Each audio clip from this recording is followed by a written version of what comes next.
And here we go. It's a Tuesday afternoon. We started about 10-15 minutes late. So you know we live, baby. It's Mr. Young. And it's foreign in the building, bro. I think our listeners and our viewers know our pattern already, yeah? So Yes, yeah. It's not exactly the type of behavior we want to, make popular or anything like that. It's not the stuff we want to perpetuate, but it is what it is. Yeah. We're not trying to be fashionably late. Let's just put it clear out there, okay? All of us are working adults. We probably chambut lunch for a bit just to do this podcast. And of course, we appreciate doing it. And of course, spending time with you guys as well. Yeah, thanks for swinging by. By the way, everybody in chat, please say hi if you're there. Irvin, it's good to see you. Lincoln, Alfred, how y'all doing? You didn't know All In was last week? What? Cannot be like. Look, as much shit as I like to give AEW, right? Yeah. And guys, I think you might be surprised at what I have to say on the podcast about AEW All In. All right, I can't wait. I can't wait to hear. First of all, I want to say, Irvin, shout out to you, bro. The fella queuing in line for lunch, still can listen to the podcast, bro. That's true dedication right there. Appreciate it, bro. We appreciate it. He did mention, though, he might have to start talking to his colleagues and socializing. Bro, socializing is overrated, bro. Hang out with us better. No, I'm kidding. Oh dear God. No, I mean, it's fun. And I think this week is a really stacked week in terms of what we have to talk about. Yes.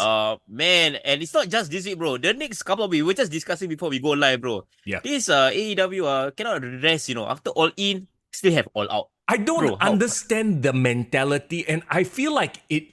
You know what it feels like? It feels like Tony Khan made the deals with the arena first. Then he's like, hey, shit, it's actually 2 weeks away. Never mind lah. Just put another pay-per-view, okay. And there's something very curious I noticed as well about next year's pay-per-views, and we'll get into all that in just a bit. But first and foremost, though, the wrestling world has lost somebody very special. Sid. I'm actually not familiar with his real last name, but Sid Vicious, in WWF. Psycho Sid. Sid. I think Psycho Sid is his WWF name, while Sid Vicious is his WCW name. But correct me if I'm wrong. Correct. I think interchangeable at this point, Yeah. Okay, so his real name is Sid Udi. Unfortunately, has passed away. Yeah, as we are coming on live on this podcast, I think I saw the news just a couple of hours ago. And when, people were starting to pay tributes, and I know on Raw, which just finished, they did like a short, tribute package to him as well. I couldn't believe that Psycho Sid is not in the WWE Hall of Fame. Yep, that's right. I swore that he could have been, or he would have been, brought in much, much earlier, because I remember he did return to Raw old school, maybe like a decade ago, 2012. So I thought there would have been some sort of mention, but I'm surprised. So I don't know whether there was a heat. There's some heat between him and the company, or they just didn't prioritize him. Do you have any idea? Well, I'm not sure, but I also do understand that his career has been the butt of certain jokes once in a while. As several wrestlers, you are in the public eye, it happens, right? You make mistakes on air. This is a live show. But at the end of the day, you got to respect the guy for the dedication to his craft and what he has brought to the wrestling world. What is your most memorable Sid moment? Man. Can I throw that out to you? I mean, I remember him being the enforcer for HBK, obviously. And then, of course, turning on each other. Then he had to face off against Undertaker as well. He had a feud with Undertaker. Yeah, he's the forgotten enforcer for HBK. So a very interesting fact about Psycho Sid, right? He has main evented at WrestleMania against Undertaker. He has main evented like Halloween Havoc and had a big feuds with Hulk Hogan. I would put him in the Lex Luger category, if you know what I mean. Meaning like he is always kind of in and around the main event, but he was never the number one top babyface or number one top heel. He's probably like number 2 or number 3. But you could not beat his intensity. Like the dude, when the veins start popping, he gets all fired up. It's like, oh, hey, shit, bro. Hey, what? Yeah, he looks like a real life Masters of the Universe come to life, right? He's the master of the world, after all. Ruler of the world. Yeah, ruler of the world, whatever it was, What's that TV show from the 80s, Skeletor, or like... Masters of the Universe, bro. You're bringing up my childhood now. Yeah, so this is your era already, bro. Yeah. Your era. He's like He-Man. Actually, I wonder why Vince didn't package him like He-Man, because he literally has the blonde hair. He has the intensity. By the power of great... Oh my God, I'm showing my age. Grayskull! I have the power, I'm probably like 1 year old when that came Oh, out. oh God. Okay, wait. Quick question. Like, I know, we all, I'm gonna say very nice things about a recently departed wrestler, but Mm. I would be remiss if I don't mention his promo backstage. Remember when he flubbed his line so bad that he asked for a redo, and then JR, bro, JR's like, we're live, buddy. oh no, was it JR or was it? It was JR. It was JR. It's like, we're live, buddy. Oh shit! I thought it was the other backstage guy. I thought it was Bro, what's his name? No, I when can't you remember. said that, right? When you said his flub, I immediately went to the promo he had against Kevin Nash and Scott Hall in WCW. Where it's like, shit! He basically said he called himself Damla. I'm like, what did he mean to do that? Yeah, it's like you're trying to get your way out of this verbal flub, but get your way out of it, but you just dig yourself a deeper hole.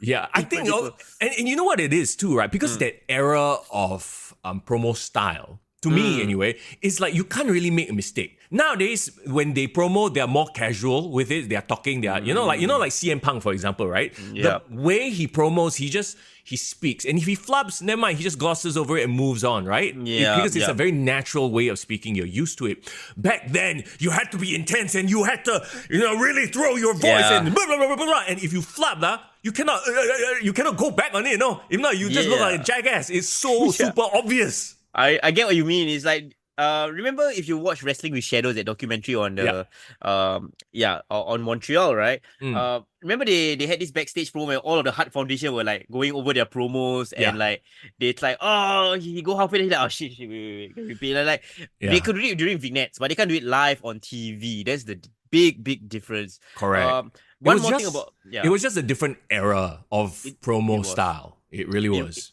It was. And there's not a lot of things in wrestling that can make me cringe or squirm or like, holy shit, But Psycho Sid has the distinct honor of having the most cringe moment I've ever experienced in wrestling, bro. You know what I'm talking about? Yeah, a few people have mentioned it in chat already. You're talking about the one where he jumped off the mid rope and broke his leg, right? Yeah, like that was.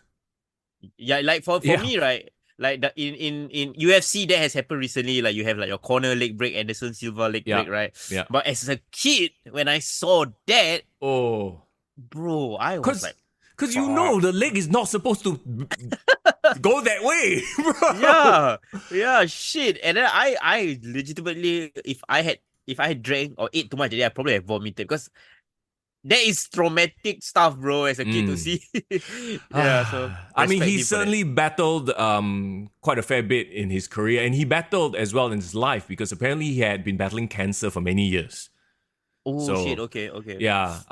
So rest in peace, and of course, our condolences and our love go out to the family of Sid Udi. Yeah, man. Great guy, and I definitely hope that he gets a Hall of Fame. Not next year, definitely Las Vegas, bro. Let's do it. Yeah, I think so. I'm reading actually the article. Mothership actually is covering it right now. So kudos to Mothership, bro. Who is the wrestling fan? We figured out who the wrestling fan is in SGAG. Now we need to find out who the wrestling fan is in Mothership. Okay, guys, all our listeners, Muhammad, Daniel, all of you guys here on the chat, help us comment bomb that particular thing. That if it's on Instagram, they have a post on it. Just comment bomb. Admin, who is this admin? Yeah. You. we need to find out and get him or her on the podcast. So who's good to see you as well. So who says my era of wrestlers is going one by one? Oh my God, I don't even want to think about it, bro. Because when I see these guys that I've grown up with, right? Like your Bret Harts, I'm like, they are getting up there in age. I'm like, oh man, Jake the Snake, people like that. Bret Hart goes, right? That would be a big moment, man. Yeah, but once again, we want to, send our condolences out to the family. Psycho Sid. Oh, by the way, just one more quick note. This is so 80s, 90s thing, right? Psycho was not spelled P-S-Y-C-H-O.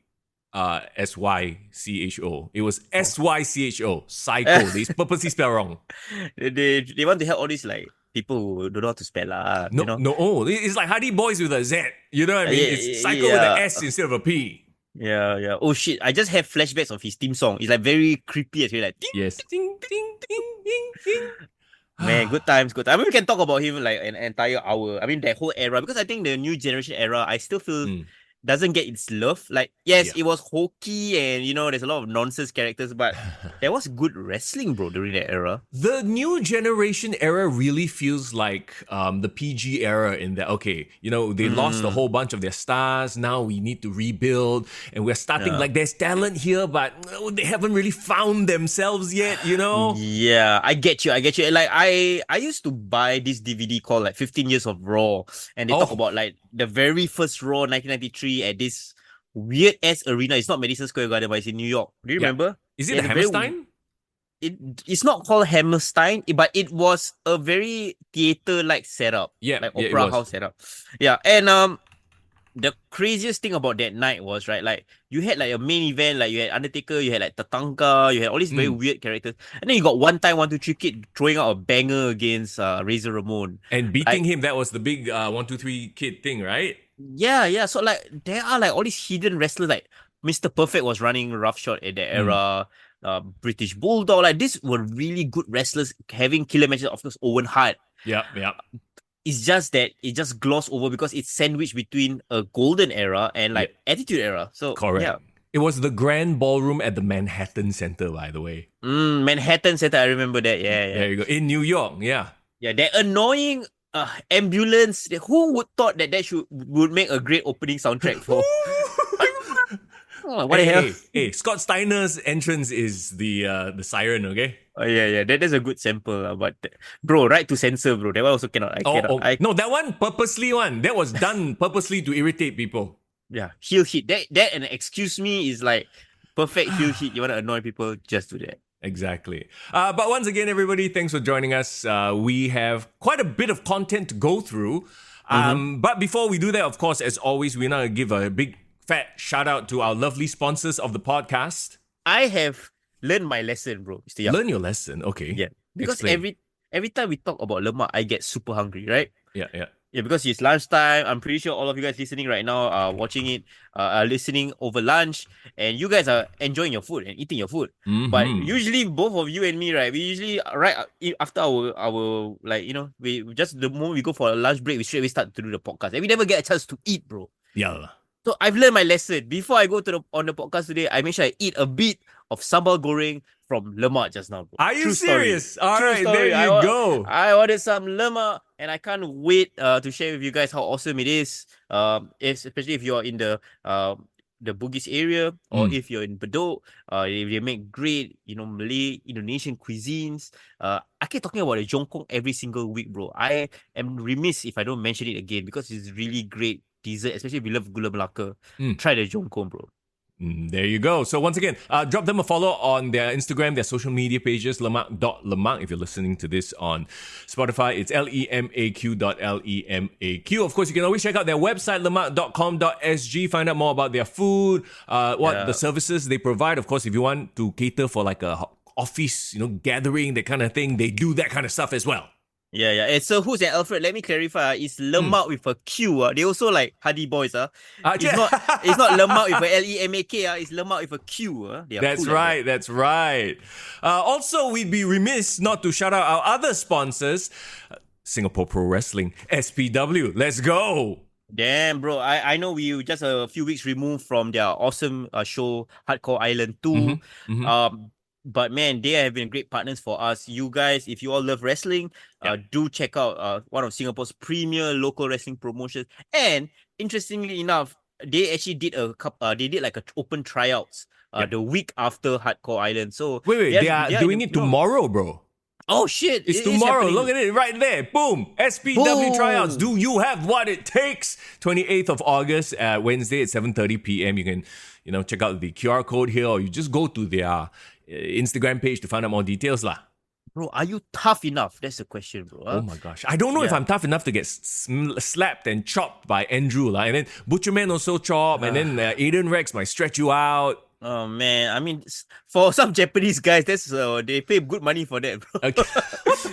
to get whacked by their favorite wrestler. That's what I meant. Oh, okay. Yeah. Okay, I mean, yeah. So if you guys are interested in checking out, hey, even if you're curious, like, how does it feel to take a bump? I just want to do it just to kind of like take it off my bucket list. I've done that, so please check out their stuff, their content, and if you wanna go for the tryouts, hey, let us know, man. Let us know how it Yeah. goes. And of course, watch out for their anniversary show. That is the next event that they're going to have. And usually their anniversary shows, they go all out. Balls to the wall, as it were. So Singapore Pro Wrestling, SG Pro Wrestling, follow them on their social media pages as well. So who said, go SPW, try to do the tsunami? Bro, I've always wanted to jump off the top rope. I've never done that before. That's gonna be fun, bro. You gotta do the crash mats and crash pads first to learn lah. Do it properly. If you want to go and learn properly. Don't try this at home, as the old WWE thing used to say. I gotta ask the $1 billion questions, bro. Yeah. The things that nobody asks, but I think everyone has always wondered, bro. If you take a flat bump, right? Yeah. Like a front bump, right? Front bump, yeah. How do you protect your dick, I don't think anybody ever thought of that question. It's not that nobody want to ask, but certain wrestlers wear a cup in their trunks, you can tell. Okay. Yeah lah, you just flop to your belly lah. I hope your belly big enough to block. So if you have a belly, if you're one of those wrestlers like, big size, like a Bronson Reed, for example, he not scared to do the front bump because his belly will absorb. No problem. But that is assuming that his belly is bigger than his...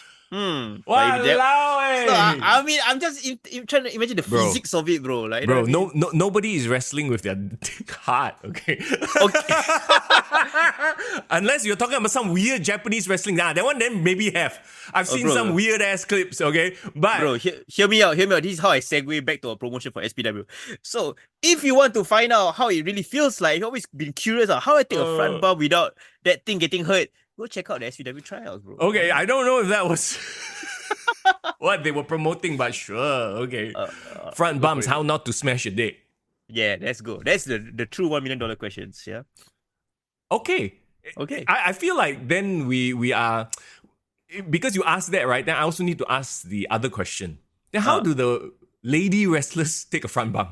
I mean, same logic. If it's big enough, it will protect. No, different logic because don't you remember like certain wrestlers getting their implants exploded or burst? So this is like real issues, in the wrestling industry. Yeah, I mean, this is the kind of like small talk in the locker room. When you talk about locker room water cooler talk, that's probably what they all say. Like, I scared. I need to protect my this one today. How? Yeah. So no front bumps, only back bumps. So if you're gonna get the RKO or the twist of fate, you land on your side, is it? Yeah. If you cannot the glam slam, I think it's gonna be a tough day. No.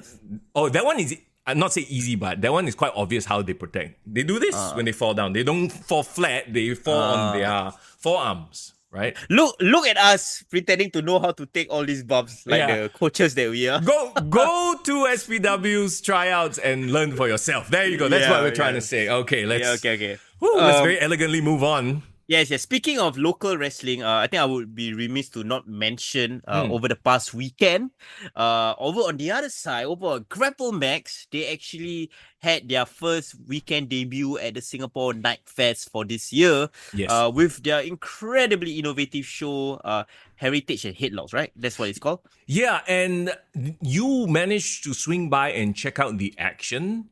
Yes. Of course. Did you do what you mentioned last week, i.e. you tricked your girlfriend into, hey, babe, let's go to the Singapore Night Festival and then, oh, look, there's wrestling.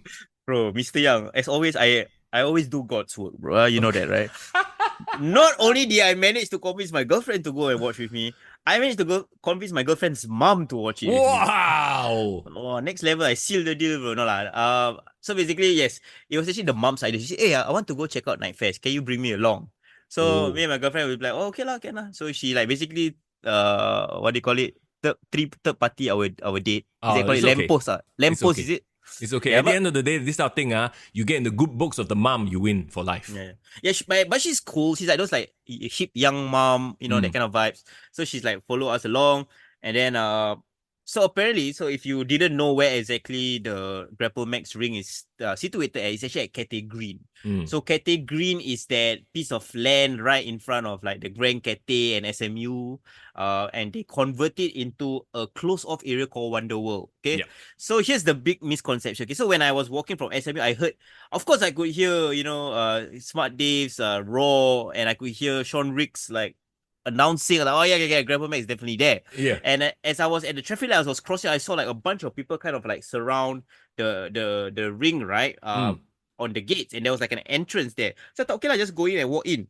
But what I found out was actually they are situated at the back entrance, which is blocked off by security. Oh, so That's that the entrance exit. is not, yeah, that's the exit. It's not an entrance. Yeah, so if there's one grab I had, it's like I thought it was like a dumb layout lah, because like Yeah. why would you put the wrestling, which is clearly gonna be the attention grabber, Yeah. from a casual walking crowd, right at the entrance which you can't even enter, and the only way to enter is you have to go all the way to the other side, which is like the MRT side, and it's like, you know, when you're going like Ultra Music Festival or what, it's like the huge ass, like you have to go through like security and a gate, and it's like $20.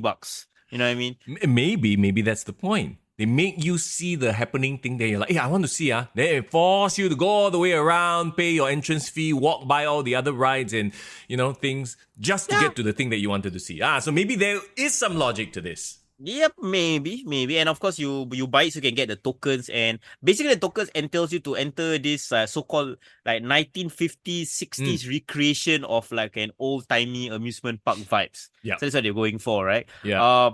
Totally fit the bill. I think Grapplemax created like some sort of a wrestling structure. That was like they had like their padded mat on the ring. Yeah. And it definitely wasn't a wrestling ring. Like the ropes were kind of saggy. I saw the photos, but it was a set designed to look like a ring, but it was definitely not a ring. But you to your point, they put down mats so that they could bump on it, right? Yeah. And they can't whip them into the ring, the ropes.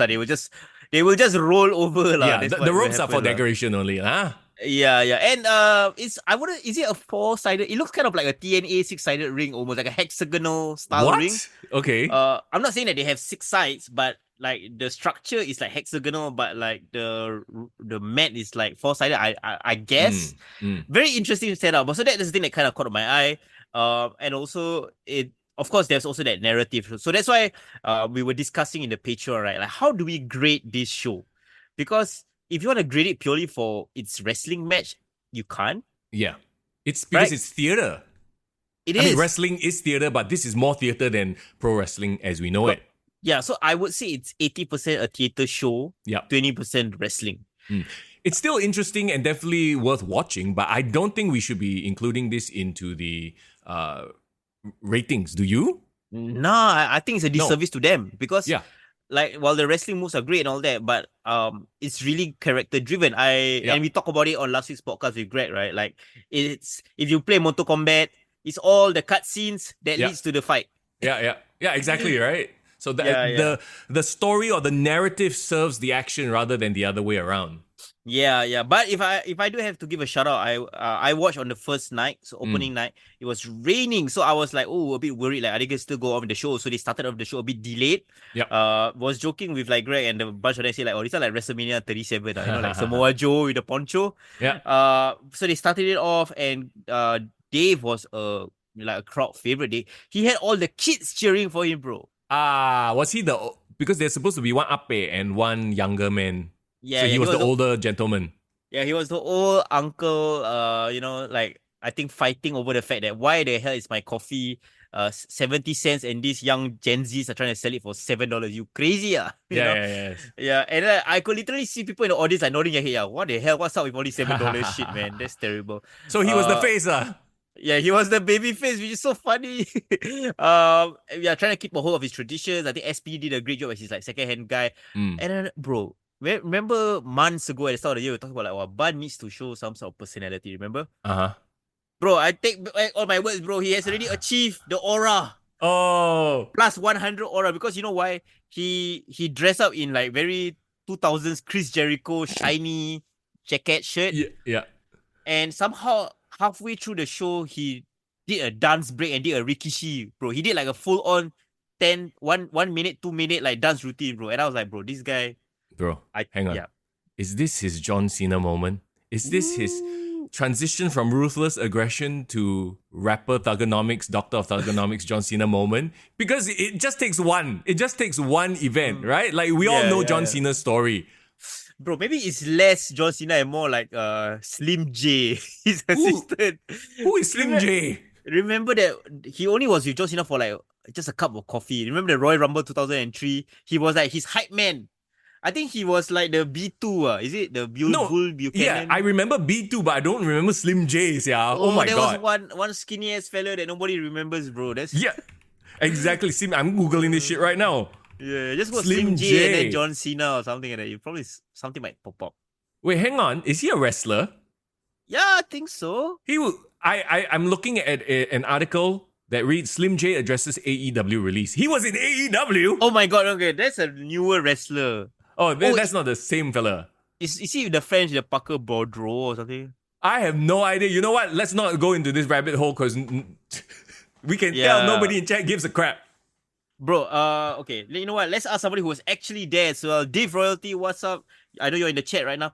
What do you mean by you reinforce a few of your Grapplemax theories? Because I think she's saying that she should still rate the show as well. There definitely needs to be more dancing in wrestling, says Div. I don't know if we, need to go back to that era of like, Rikishi and Brodus Too Clay. Cool. Huh? Brodus Clay, is it? Brodus Clay, the Funkadactyls, all that kind of stuff, man. I don't know. Oh, man. But it was fun. It was entertaining. And I believe there's still one more weekend of Grapplemax shows at the Night Fair. So, Mr. Young, are you going to try to convince your wife that? We'll try. It's going to be a busy weekend this weekend as well, but we'll definitely try. Now, this is one of my reasons why I don't think it should be part of the Wrestler Top 20 as well. It's the same match, just with different people. You know what I mean? And yes, it's the wrestlers, like they described it last show. They are like the wrestlers playing wrestlers. So it's definitely off-canon to me lah.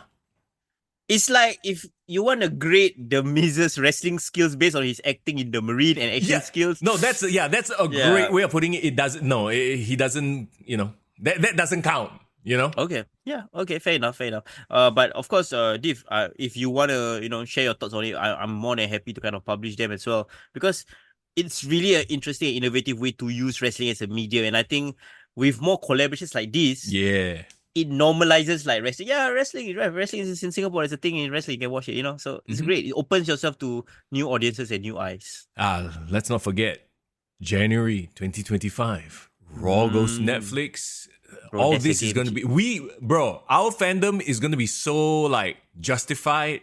Yeah. And you know what I mean? Like, the sense of vindication that we're going to have in the next year. We feel seen. Yes. We feel seen. Let's not be gatekeepers though. Huh? Let's not be the dudes. Like, you know how it is, right? Like when a band is like real, like, nobody knows, real underground. And then we're like, okay, we are the only fans, so we feel good about it. When then they become like super global stars, and then we cannot be the guys who are like, actually, we were fans first. You don't know only. You don't know the history one. That kind of shit.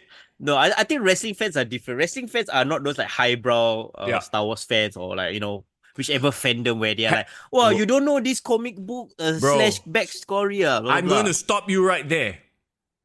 AEW. Okay. Okay. There's a subset. Okay, I'm just that's hyperbole. I'm exaggerating, but you cannot tell me that there isn't a subsection of the internet wrestling community that is like that. There's how can you not know El Hijo del Vikingo? Bro. Like you're not a true wrestling fan if you don't know the history of Bryan Danielson and Nigel McGuinness or something. You know what I mean? They're definitely fans like that, bro. Bro, okay. I would say wrestling fans, right, are like Singaporeans, bro.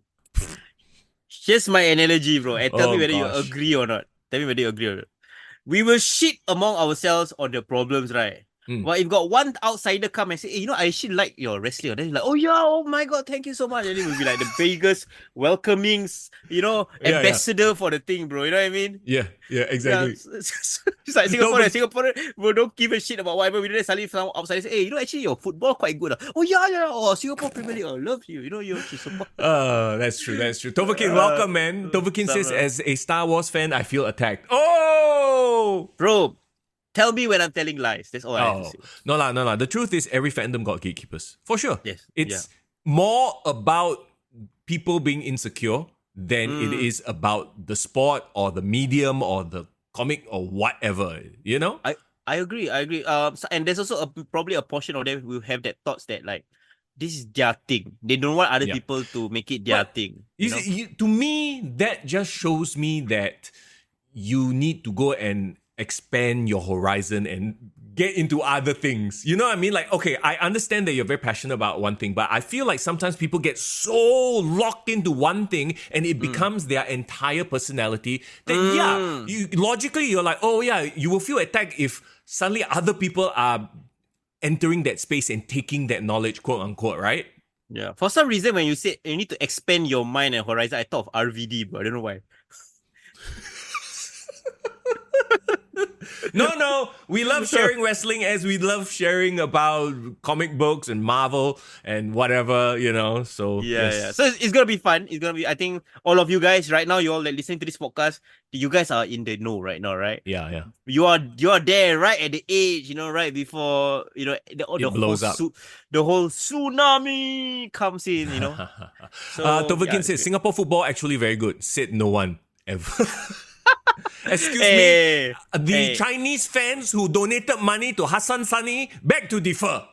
Yeah, he's a good goalkeeper. But Tovakin, that we got a one-time Najwan, somebody in the Singapore industry right now, part of the podcast listeners. So be careful when you say that. Bro, he just do their artwork lah. Anyway, yeah, he probably okay. Anyway, I shan't throw him under the bus. Okay lah. Sorry. But I won't put words. I heard Lion City Sailors lost to Albirex Niigata a few days ago. So they're going through tough times. So please press 1 for support for Najwa, okay? Press 1. Okay, let's talk about this past weekend. Actually, not even this past weekend. It was like Monday morning. Yeah. AEW. Like some people didn't even realize it was on. I think you're being a little bit too harsh. Mm-hmm. This is where the shock... Actually, no, you shouldn't be shocked because we've said this before. The pay-per-view was good. And it was one of their better pay-per-views in a long time. And once again, if I could take out 3 matches, this would have been actually a perfect pay-per-view. That's cool. Okay. I got so excited, I whacked the mic. Okay, I'm exaggerating when I say perfect. Nothing's perfect. There's still issues. But here's the thing about watching a pay-per-view, right? At the end of the day, when you have moments that make you feel good and you leave off, like the final moment, we always talk about wrestling being about moments, right? When you have those 1 or 2 moments that really make the whole, like elevate the whole event, you will block out all the shit that went down. I agree with you. With you. Right? It makes sense, right? Yeah. So, okay. When Mr. Young, when you praise AEW, right, I hope all the listeners, you have to start clipping these reels, like this 10 seconds of precious moments when Mr. Young is praising AEW. But I've always said this. It's like blinders, blinders. When I talk shit about AEW, they no, that's all you do. I'm like, no, man. Like, I will give credit where it's due. Now, can they take this momentum into the next week and do a good weekly show? I highly doubt it because Tony Khan will just do Tony Khan things, right? But we'll have to wait and see that one. But this, as a pay-per-view in and of itself, I paid the $30, or was it 35? I forget, on Triller 34. TV. 34, yeah. 99, some shit like I paid the money for it, okay? And I did not feel like I wasted my money. There you go. Remember when we were debating, hey, so how are you gonna watch All In, bro? Like, you're gonna review the show, right? It's like, should I do the illegal stream? Walao, or like, don't do that. Don't do that. We do not on this podcast support any sort of illegal streaming activities. Well, while the thought straight there, I was like, you know what? I want to watch a wrestling show without having like interferences or pop-up blockers or ads, whatever nonsense. Okay, I'm gonna put down the money and I'm gonna make sure I find time to actually watch this whole damn 4-hour thing, right? Yes. I did try to watch it live. It was 1 a.m. on a Monday morning, on a working day, by the way. Cannot. I tried. I made it all the way until probably like halfway through.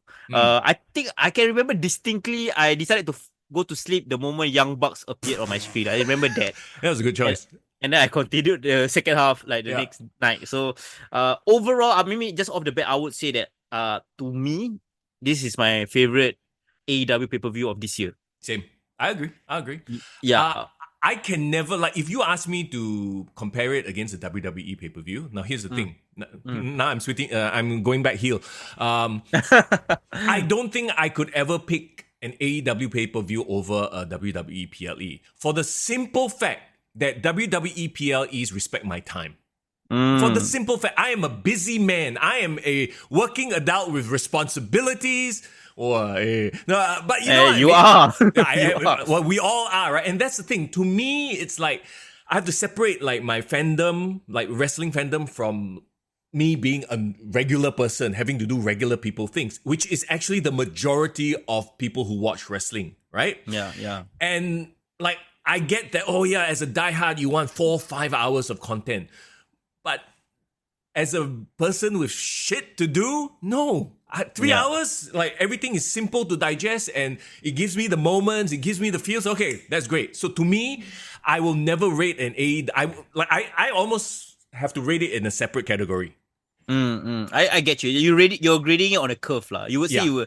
you say it's great for AEW. You know what I mean? Yeah. So it's not. It doesn't kind of flow over into like your WWE thoughts, because I would. Okay. This is probably, I will give you a good analogy. Okay. This is like if you're grading a EPL match, right? And you're grading a Singapore Premier League match, right? Well, like, don't bust it lah, you. Okay. Hey, if you say it's busted, it's your bias. I'm not saying it's... Okay. Well, it's like grading an EPL match versus watching 2 Singapore football matches back to back. Okay, because I'm just talking about the time commitment in and of itself. It's just the time commitment is too much. Yeah, I get you. I get you and I think you're the best gauge for the kind of consumers that AEW should be going after, right? You are affluent enough in the sense that you can put the money to support them if you want to. Yep. You would definitely have a sphere of influence where, like, okay, if this is good, you tell your friends. You spread the gospel of AEW per se. Watch it based on your opinion. So they should be trying your damn hardest to get you on board. Exactly. Tony Khan, sponsor me some money. IBM. Ambassador. Sekali, 2 weeks later, I'm singing the praises of Dynamite and Collision. Hey bro, did you watch Rampage? My God. And then that's when you know, you sold out. You sold out. Bro, and then suddenly I look at your pay now. Tony Khan has transferred $5,000. This is a different Tony Khan. It's a different Khan. Bro. That one, the Cayman Islands is calling, bro. Where your money come from? Okay. But seriously, okay. Let's get back to All In. And, a lot of people were busy over the weekend as well. Waterbomb happened in Singapore. It's a big Korean music festival that happened. Night Fest happened. So there were a lot of things getting in the way of watching wrestling, lah. Let's just put it that way. And so I don't blame people who kind of forgot, All In is happening. To be honest, they didn't really do a good job hyping up the show. Unless you are really following the product. And maybe some of the content that they used to hype up is more for the UK fans. Because I did see they appear on like Let Bible, Sunsports, like, those like British magazines or publications or online stuff. So maybe they really were catering to the people that was going to be there anyway. But in general, even from a social media perspective, I didn't see much buzz about it, which is sad, and they still did a pretty decent gate. Was it 50-something thousand? But it's a step down from last year. Now, this is the big question mark I have into what the heck, because what the heck are they doing? Because they did make announcements, right, about London next year. So when I read that next year London, they're doing Forbidden Door, I was like, okay, so they're switching things up. But did you notice the date? Yeah, it was like somewhere at the start of the, at the start of the year. No, Forbidden Door is in August. As in, they essentially switched the dates of their pay-per-views, which to me makes no sense at all. Can you imagine suddenly they do WrestleMania in January and Royal Rumble in March? This is essentially what they did. They're doing All In Texas, right, in July, and they're doing Forbidden Door in August. So they've swapped their pay-per-views. They swapped, I'm like, why would you do that? I don't get it. Yeah, because you already build up the viewing habits of your your fans, right? Yeah. So I think that they are trying to test certain markets. I assume that they want to keep August as the time where people go watch a wrestling show in the UK. Yeah, but they just changing the offering. You know what I mean? I am like to me, that is a huge misstep because you, in general, when you schedule your shows, right? Like, and All In is supposed to be their WrestleMania. To move a WrestleMania, their quote unquote big show, to me is a bit weird. And I think it has to do with the fact that they essentially signed all these deals already. This is what Tony Khan does, right? He's like, okay, now I'll have Wembley Stadium for X amount of years. Now we got this stadium. Oh, we just swapped the pay-per-views lah. Like, maybe that's what it is, right? To your point, to your theory that Tony Khan probably just sign the deals first and then figure out the booking later. Yeah, which is ass backwards lah, you know? Yeah. So I am that really boggled my mind, and to me is a bad mistake. And here's another like mind-boggling thing. AEW All Out is in 2 weeks. You literally have a 2-week breathing room, a window for the next AEW pay-per-view. Like, why? That's the thing, right? That has been the question since last year, was it? When they first put out All In and All Out back to back, right? Yeah. The reasoning, and I recall what Tony Khan said, was that those are two different markets, so it doesn't affect the gate. The only thing it affects probably is the viewing habits of the other AEW viewers lah. And the problem they have is this is not like what is going on in the WWE, and I hate making comparisons, right? But WWE, they've really, like, in the past couple of years, they've structured, you can tell, there are storylines. They got the A storyline, B storyline, C storyline. So by the time the A storyline finish at this pay-per-view, it's time to push the B storyline up, the C storyline push up to B. So they have a rotating list of issues and stories that they can present resolutions to at their pay-per-views. Yeah. Technically, AEW had the chance to do it, but at All In London, they just dump everything out there already. There were so many matches, you could arguably, right, split that card into two and present those two pay-per-views. I think that would have worked better. Yeah, and they haven't booked anything on the All Out card, if I'm not wrong, right? No. Except for like the winner of like their Royal Rampage, or was it what? I know Darby Allin is owed a title shot somehow, but he just lost here to Jungle Jack Perry. So, anyway, let's. Once again, it's huge booking issues. It just screams lack of planning. They're just winging it, putting up cards on the fly. I'm going to show this thread on our Discord. So for those of you who haven't joined our Discord, please check out our Discord if you love wrestling. I saw this thread on Twitter /X on how AEW, right, in the 5 years that they have been in business, everything that they promised to put out at the beginning, they have one by one walked back and gone back on it, right? Bro, is it you don't know how to have fun, bro? Is it you don't know how to have fun? Hey, what's this, bro? No, I'm just saying that this is also a reflection of what because remember they said they were always gonna do long-term storytelling, but maybe it's injuries, maybe it's people leaving, maybe it's contracts, and we've talked about all this all the time. Like, it has fucked with Tony Khan, and Tony Khan doesn't probably have the experience on how to navigate through it, like how a Triple H would have, right? Yeah. So yeah. No, he, like we speculated many times, he probably had 3 years worth of material, and then after that, don't know, no more material. Let the wrestlers do it themselves. Yeah, I think probably like somewhere along the lines where Cody left or CM Punk left, he's like, alamak, fuck lah, all my material, you all figure out. And I'm sure like half the time he's trying to pitch stuff and then people are like, that don't work for me, brother. You know how the wrestlers have so much power there also, quote unquote creative freedom. Yeah. It's an Eric Bischoff situation, like his hands a bit tight. But you know what? Let's not speculate on like the could haves or what ifs or whatnot. We can talk about All Out, in a later episode. All In itself, like in a vacuum, right? Yeah. You want to go through like everything. Do you watch the pre-show though? No, I did not. There already how many matches? You want to make me watch 3 extra matches with like, okay, so the pre-show is basically like, your Andre the Giant Battle Royale, where it's like, okay, we need to get these guys a payday, let them have a moment in London, so we ship them all and they all have like 16-man tag team. I'm looking at it right now. Who the wants to watch a 16-man tag team match? Poor fellas. They had Dustin Rhodes on the pre-show, and he's with the Von Erichs. Yeah. It's a 10-man tag team match. Clearly forgettable. I'll read it to you right now. The Von Erichs, Sammy Guevara, Pillar. Don't know why he's now like a toothpick. Shibata and Dustin Rhodes versus the Undisputed Kingdom and the Cage of Agony.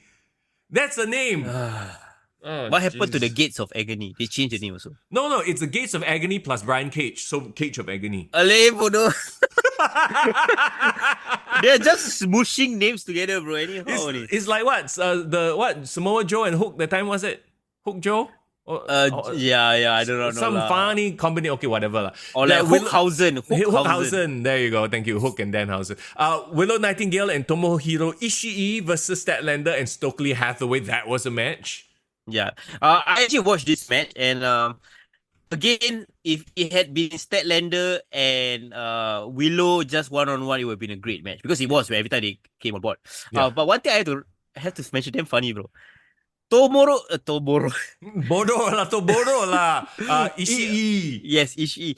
Ishii actually sold for Chris Statlander. I give him props, bro. I give him props. Are you serious? Ishii don't sell for nobody. He just stand there and take chops like nothing. I think he just don't sell for Chris Jericho. He doesn't like him, lah. But he sold for Statlander. Statlander actually looked like a beast in her like interaction with Ishii. So like, yeah, give it to him. Wow. Okay. But pre-show aside, right? I think because of the vibe of the stadium, the visual of the stadium, it increases the vibe and the point system. If you're rating it by points, you immediately have to +1 because it looks amazing, right? Yeah, it does look amazing. Yeah, I wish their set design was better. I really do. For whatever reason, I know I'm comparing a game, but like WWE have leveled up so far ahead in terms of the visual presentation. This looked very bare to me. It's just a very bare ramp. You got your LEDs. Like with Tony Khan's money, you would think instead of spending it on music rights, like pimp out your set a bit more lah. Yeah, the set looks like if you play WWE 2K, right, you probably only have like 500k budget for like entrance and stage. You know what I mean? Yeah. A bit bare, I get it.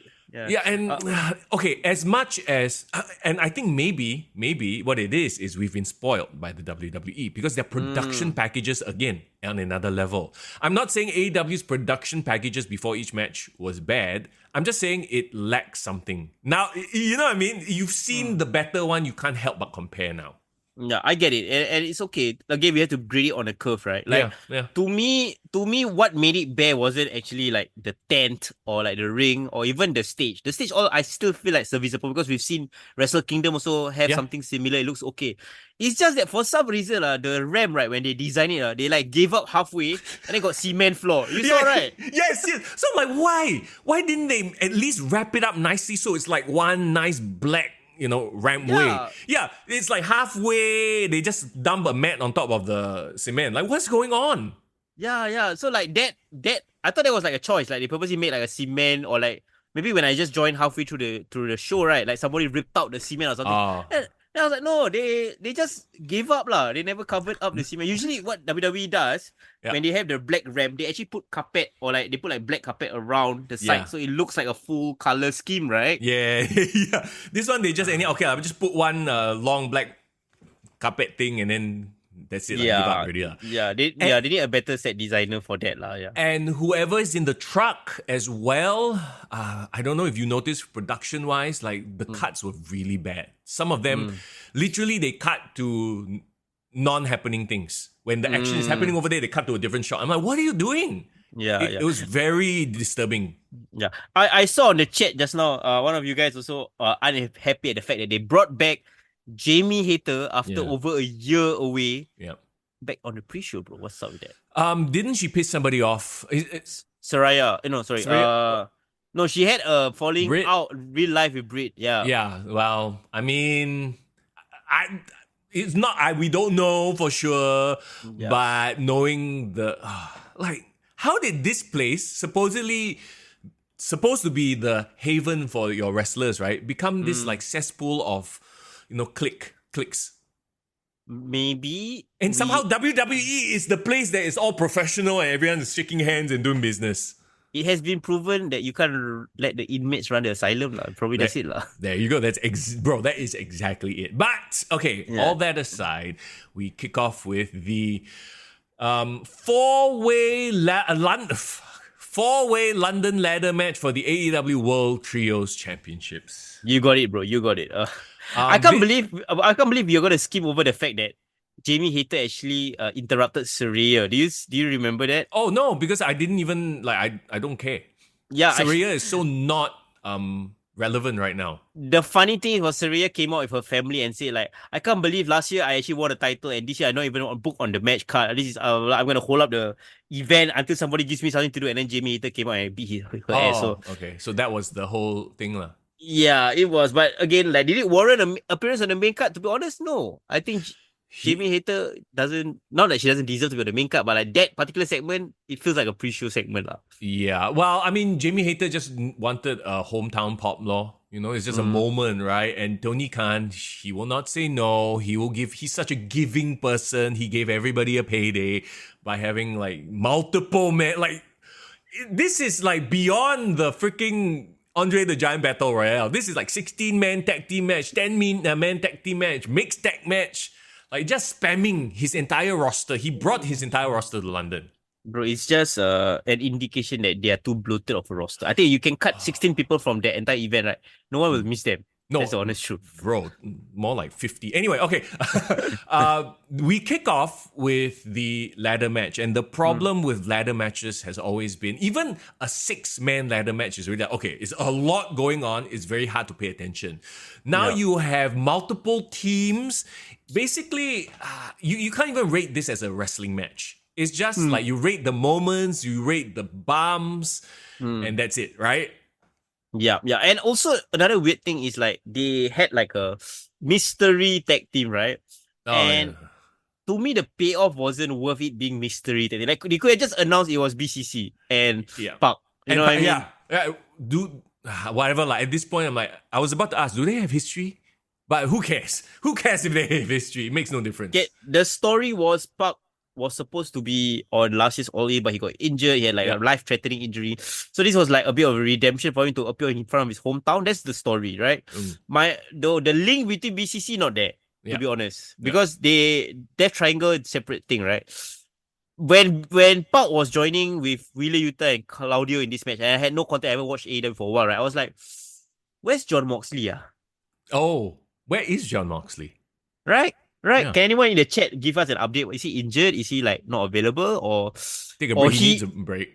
Or he did the thing that Chris Jericho should be doing. Is like he realized he's stale. He's taking some time away from TV. Right. Fias says, wasn't Park feuding with BCC? Who the knows? I don't know. That's the thing. Fias, give us more content. We need more content as much as you do, bro. And I love that. Okay, so on commentary, Nigel McGuinness was there. And oh my god, he is one of the most entertaining commentators, especially in the Mariah May Tony Storm match. He was going off, bro. Yeah, I loved his.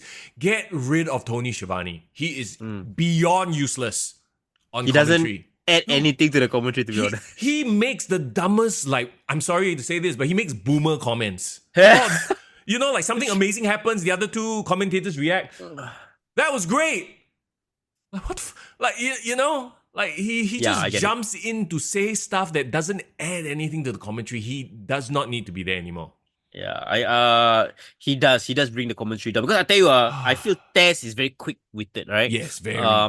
Nigel McGuinness is like amazing, like has personality. I think to be honest, he's actually better than Wade Barrett, my opinion. Oh yeah, I agree. I actually do agree with you. Yes. Yeah. We all know Excalibur's flaws. You know, his need to rattle off a bunch of names and a bunch of moves. But I do like the idea of like a smart wrestling fan or somebody who's very knowledgeable in the moves being part of the commentary. Just not the lead guy. Not the lead guy. It feeds their target audience. Yeah. And I get it. I've kind of gotten used to him. Yeah. Like he will rattle the name of some blah blah blah blah, and it'll just like whatever I just take it as verbal diarrhea sometimes. Right? Yeah. Okay, like when you watch UFC, right? You know that I don't know which commentator, but the one that always does all the analysis and like knows all the moves. Like he can be that, because when I was watching, I know we are jumping the gun a bit. When I was watching the main event, and he said like, "Oh, Bryan Danielson got Swerve Strickland in the S grip." Yeah. And I was like, that's really cool and technical. I like the fact that he used the S grip. I remember Taz saying that. Was it Taz? It was Taz, bro. No, that's the thing. Taz is a really good color guy, but also really good at the technical stuff, because you know he's the suplex guy, right? The human suplex machine. You know who I compare him with a little bit? Joe Rogan. If Ah, you've okay. ever listened to Joe Rogan on commentary, he's very knowledgeable, but he's also funny as hell. Yeah, So yeah, I he's get actually you. got the best of both worlds. So a combination of Nigel. Nigel is the guy that he will describe the emotion of what is going on. What's Yeah. in this character's head, what's in that character's head. He fills in the motivations. He doesn't need to talk about the triple jalapeno off the top rope into a double, quadruple somersault Oh my jalapeno, whatever. god. You know what I mean? Which is what Yeah. Excalibur does. Excalibur can just rattle off a bunch of shit, but ultimately it doesn't bring emotion to the matches. So you're saying the MVP announced table for AEW should be Nigel and Taz only. See, yeah, But you then need a they lead guy. You need a you, lead you guy you though. do need a lead guy, and unfortunately, that's probably gonna have to be Excalibur, and we can't escape lah. Tony loves Excalibur. He's the Bucks boy, so he's never gonna leave. I wish it was like Caprice Coleman or somebody Yeah, from Ring of Honor who yeah. deserves the chance, man. So I don't Yeah, know. no, that's exactly it, right? So, Yeah. so okay, fine. Excalibur as lead because you can't get rid of him. Taz and Nigel McGuinness. You replace with JR for the big matches. I think that fits. That works very well. Yeah, I like that as well. And also for this match, I think there was a lot of talk about the patriarchy and there's great stories actually within the match that the commentators actually gave context to. So I could at least follow the match without just thinking of it as just a car crash, right? To me, it was a car crash. I know they tried to build the story. The patriarchy is dead to me, as in terms of who they are as characters, right? Like, okay, it's been done to death in that, like, okay, well, it's not fresh anymore. You know what I mean? They took too long to pull the trigger for Luchasaurus. That's the problem. And I hate the whole like, so the whole like, Christian Cage kept trying to steal kill switches moment, right? Yeah. It was like I don't know what it is, but it feels like they tried to justify it with the what will happen later in the Casino Gauntlet match, but it fell flat on its face, and we'll get to that in just a bit. You know what I mean? It feels like they tried to hint at something, but it didn't really come across. Yeah, I think it's because nobody cares about Kill Switch. Yeah. Who's the fourth team? Because we talk about patriarchy, we talk about House of Black, we talk about BCC. Bang Bang Gang. Bang Bang. Oh yeah. Okay. I know it slipped my mind, but actually I enjoyed Bang Gang a lot. Gang Gang. Gang Bang Bang. Gang Bang Gang. Gang Bang. No. I think to me they were my favorite performance of the night. Because like, and then we've talked about it again, the guns are really smooth. Yep. They are really good at what they do, and I really wish they were in NXT or like WWE. To be honest, I think they are more. Hear me out. They are more charismatic version than A-Town Down Under, and they are better, more cohesive tag team. Sure, I actually agree with that. Yeah. And they're literally brothers, and the sons of Billy Gunn. You have so much to work with there. And I know he's been away for a year, but I'm so happy Juice Robinson is back. Fella got personality for days. Yeah. He is a great sport monkey as well. Like he was actually integrating a lot of the big moments in this match as well. Yeah. I do not know why they didn't put the title back on them. Because they wanted to give Park a moment. Like this booking is so like, and it goes to show what exactly the titles mean. Nothing. And how Tony Khan books. Look, you want to give people moments who have been there for you. I get it, but at the expense of like your quote unquote storytelling, even though I wanted Bang Bang Gang to be the one that won, right? Honestly, if you wanted to really bring up the prestige of the title and also solidify a trio as like the main trio of AEW that everyone should build the division around, it should be House of Black, right? Bro, it's so obvious they don't give a fuck about House of Black. It's so obvious. Yeah, which is stupid because there you actually have stars like I know they have been devalued to shit, right? But bro, presentation wise, the look wise, if WWE was booking House of Black, right, they would be like the Judgment Day or Bloodline level, in my opinion. Yeah, they would be running roughshod. Now, the fact that they were even in the match, I didn't realize until like halfway through. I'm like, oh shit, there's Malachi. And like Malachi, honestly, wasn't. I think he know like, I'm not going to put my body on the line for this bullshit. So he just like was here, a bit there. Mostly I saw crazy stuff. I only saw Brody King most of the time. Yeah. And actually, I love their triple tag team finisher. You know which one I'm talking about? No, I don't know. What is it? Okay, it's the one where the guy is on at the corner on the floor, like on the bottom rope corner, and then all three of them run and do a cannonball. Oh yeah, I saw. They did it in this match. Yes. Yeah. So like two from the outside the apron and one in the middle, which is Brody King. Yeah. That is fucking badass, right? And like they're legitimately they're not like like a Jungle Perry, like scrawny kids. They look like wrestlers, bro. Yeah. So what you're saying is they actually have a whole ass division, but they can't get it over. Yeah, they can build like you literally their two main trios, Bang Bang Gang and House of Black, could literally be the pillars, and they can do like crazy series of matches or like a proper rivalry. But they don't want to. Instead, you give the championship to a makeshift team. Because you want to be a nice guy. Well, there you go. Okay, this is one of the matches. As good as, like, I mean, once again, I wouldn't consider this good. It was just a car crash of stuff, right? Could have been left off the card and I would have been fine. I think it would have helped. Yeah. Honestly, it's highlight. Yeah. And because this is one of those matches that had everything. They had ladders, they had table, they had this thing, that thing. And we've talked about it, more is less, right? Like, as we will get to in just a bit, like multiple people bled, multiple people had like gimmicks. It just made everything too much. Yeah. It's a car crash, but sometimes you can book a car crash really, really well. I wouldn't say this is the best booking of a car crash. So yeah, that's for those reasons. I think this would have been better left off this card. Okay, let's move on to Mariah May versus Timeless Toni Storm. I am now a fan of Mariah May, not because she looked amazing in which she does. Oh my god! But I think Timeless Toni Storm, credit to her, she made this entire feud work. And she made Mariah May. This is one clear moment, right, in AEW where you have one veteran that literally has made a newcomer and not lost heat in the process. Yeah. I'm gonna say something crazy, bro. This is actually the best women's feud rivalry in AEW. Okay, yes. I was like, I thought you were gonna say best match of the night. I was like, whoa, it was good. It's not that good, right? But no, but then again, it's a low bar. Yeah, it's a low bar, but at least now we have a standard to adhere to, you know? Yeah, sure, okay, yeah. She slapped her mother, which was like, wow, really getting the heel hits, yeah. What the fuck said your own mother? Okay, that's crazy. Like, the thing that I like about this match was like, okay, I know there was a period of time where we felt like the Toni Storm character was overly done, like it was just getting stale, it was losing steam and all that, but if the entire purpose of doing Toni Storm's character for so long was so that she can eventually bring in this newcomer and build up Mariah May to give a payoff of her turning on her and then becoming a star, like, then that's a job well done because they actually achieved their goal, right? Yes. And now you have this thing where you can have Toni Storm go away for a while, maybe repackage a bit, you know, because she suffered a horrible loss, you know.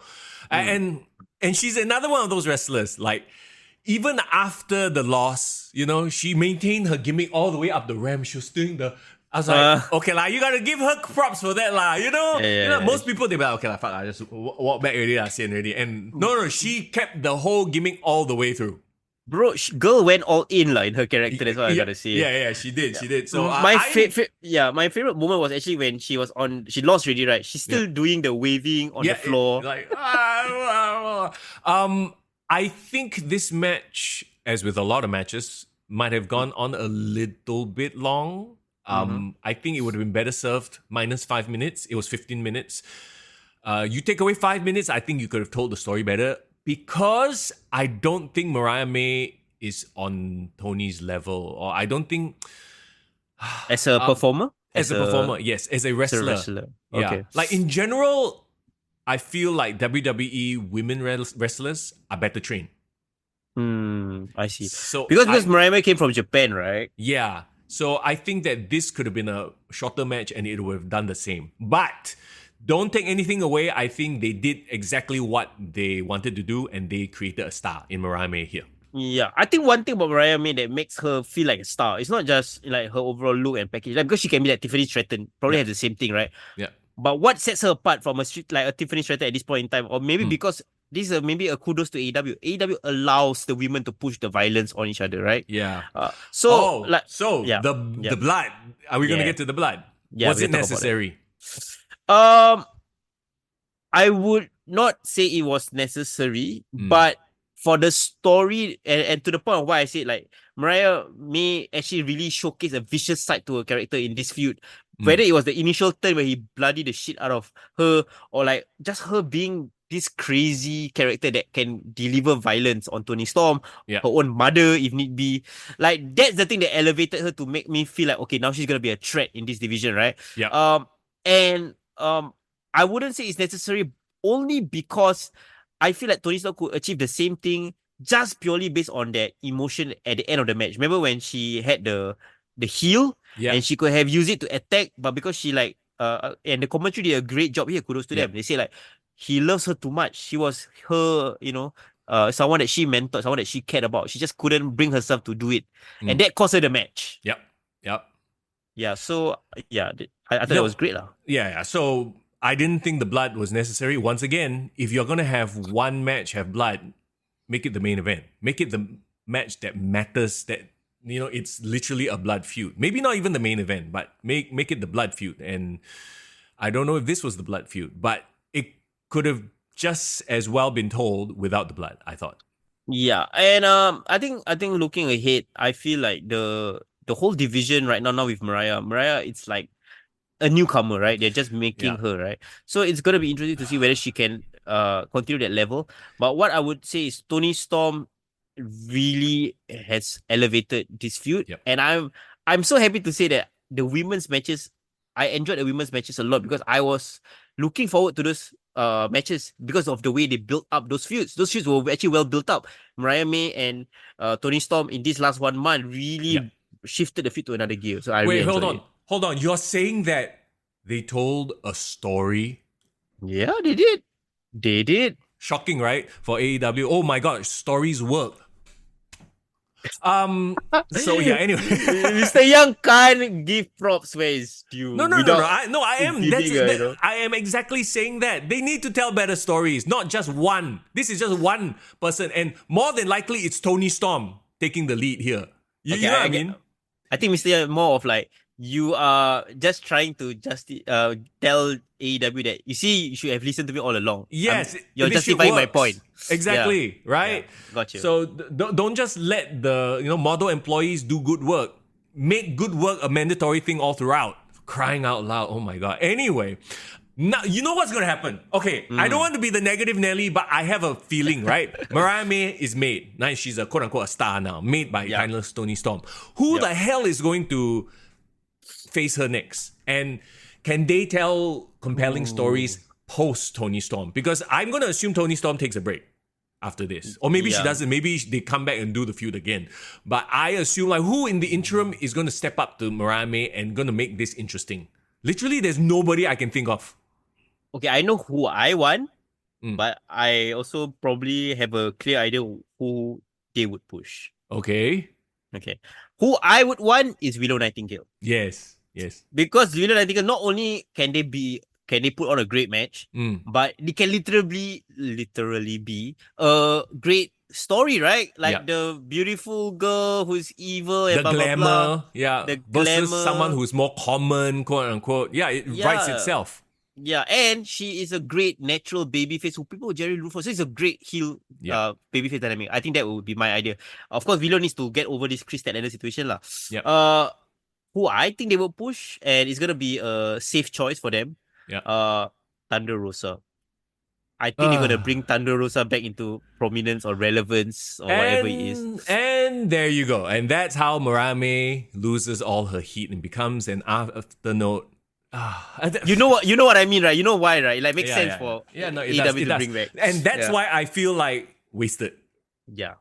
And I don't say this because I'm trying to be negative. I'm saying it because it's happened so many times. Somebody gets track heat. record. Got track record. Somebody gets over. Finally, big star. And then, for all you know, Mariah May is not going to show up on TV for 5 weeks.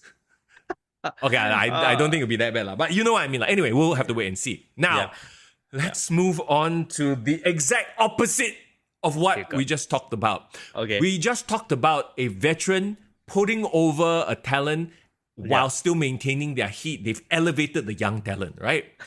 Next, you know what match already? You know already. Oh dear God, of course. Hook versus Chris Jericho with Big Bill and Brian Keith. My God. Like, honestly, in Chris Jericho's mind, he's like, I put over Hook. Hook is a made man. I like, no, bro. No, nobody won in this match, I feel. Yeah, oh dear God. Can we talk about... So what's the new song that Chris Jericho just did? I don't know. It was like, I don't know. I can't get the bad taste of Chris Jericho out of my mouth. Chris Jericho really has go away hit at this point. It feels doubly painful for me because I used to be a huge fan, you know? So it's like, cannot step in the back like that.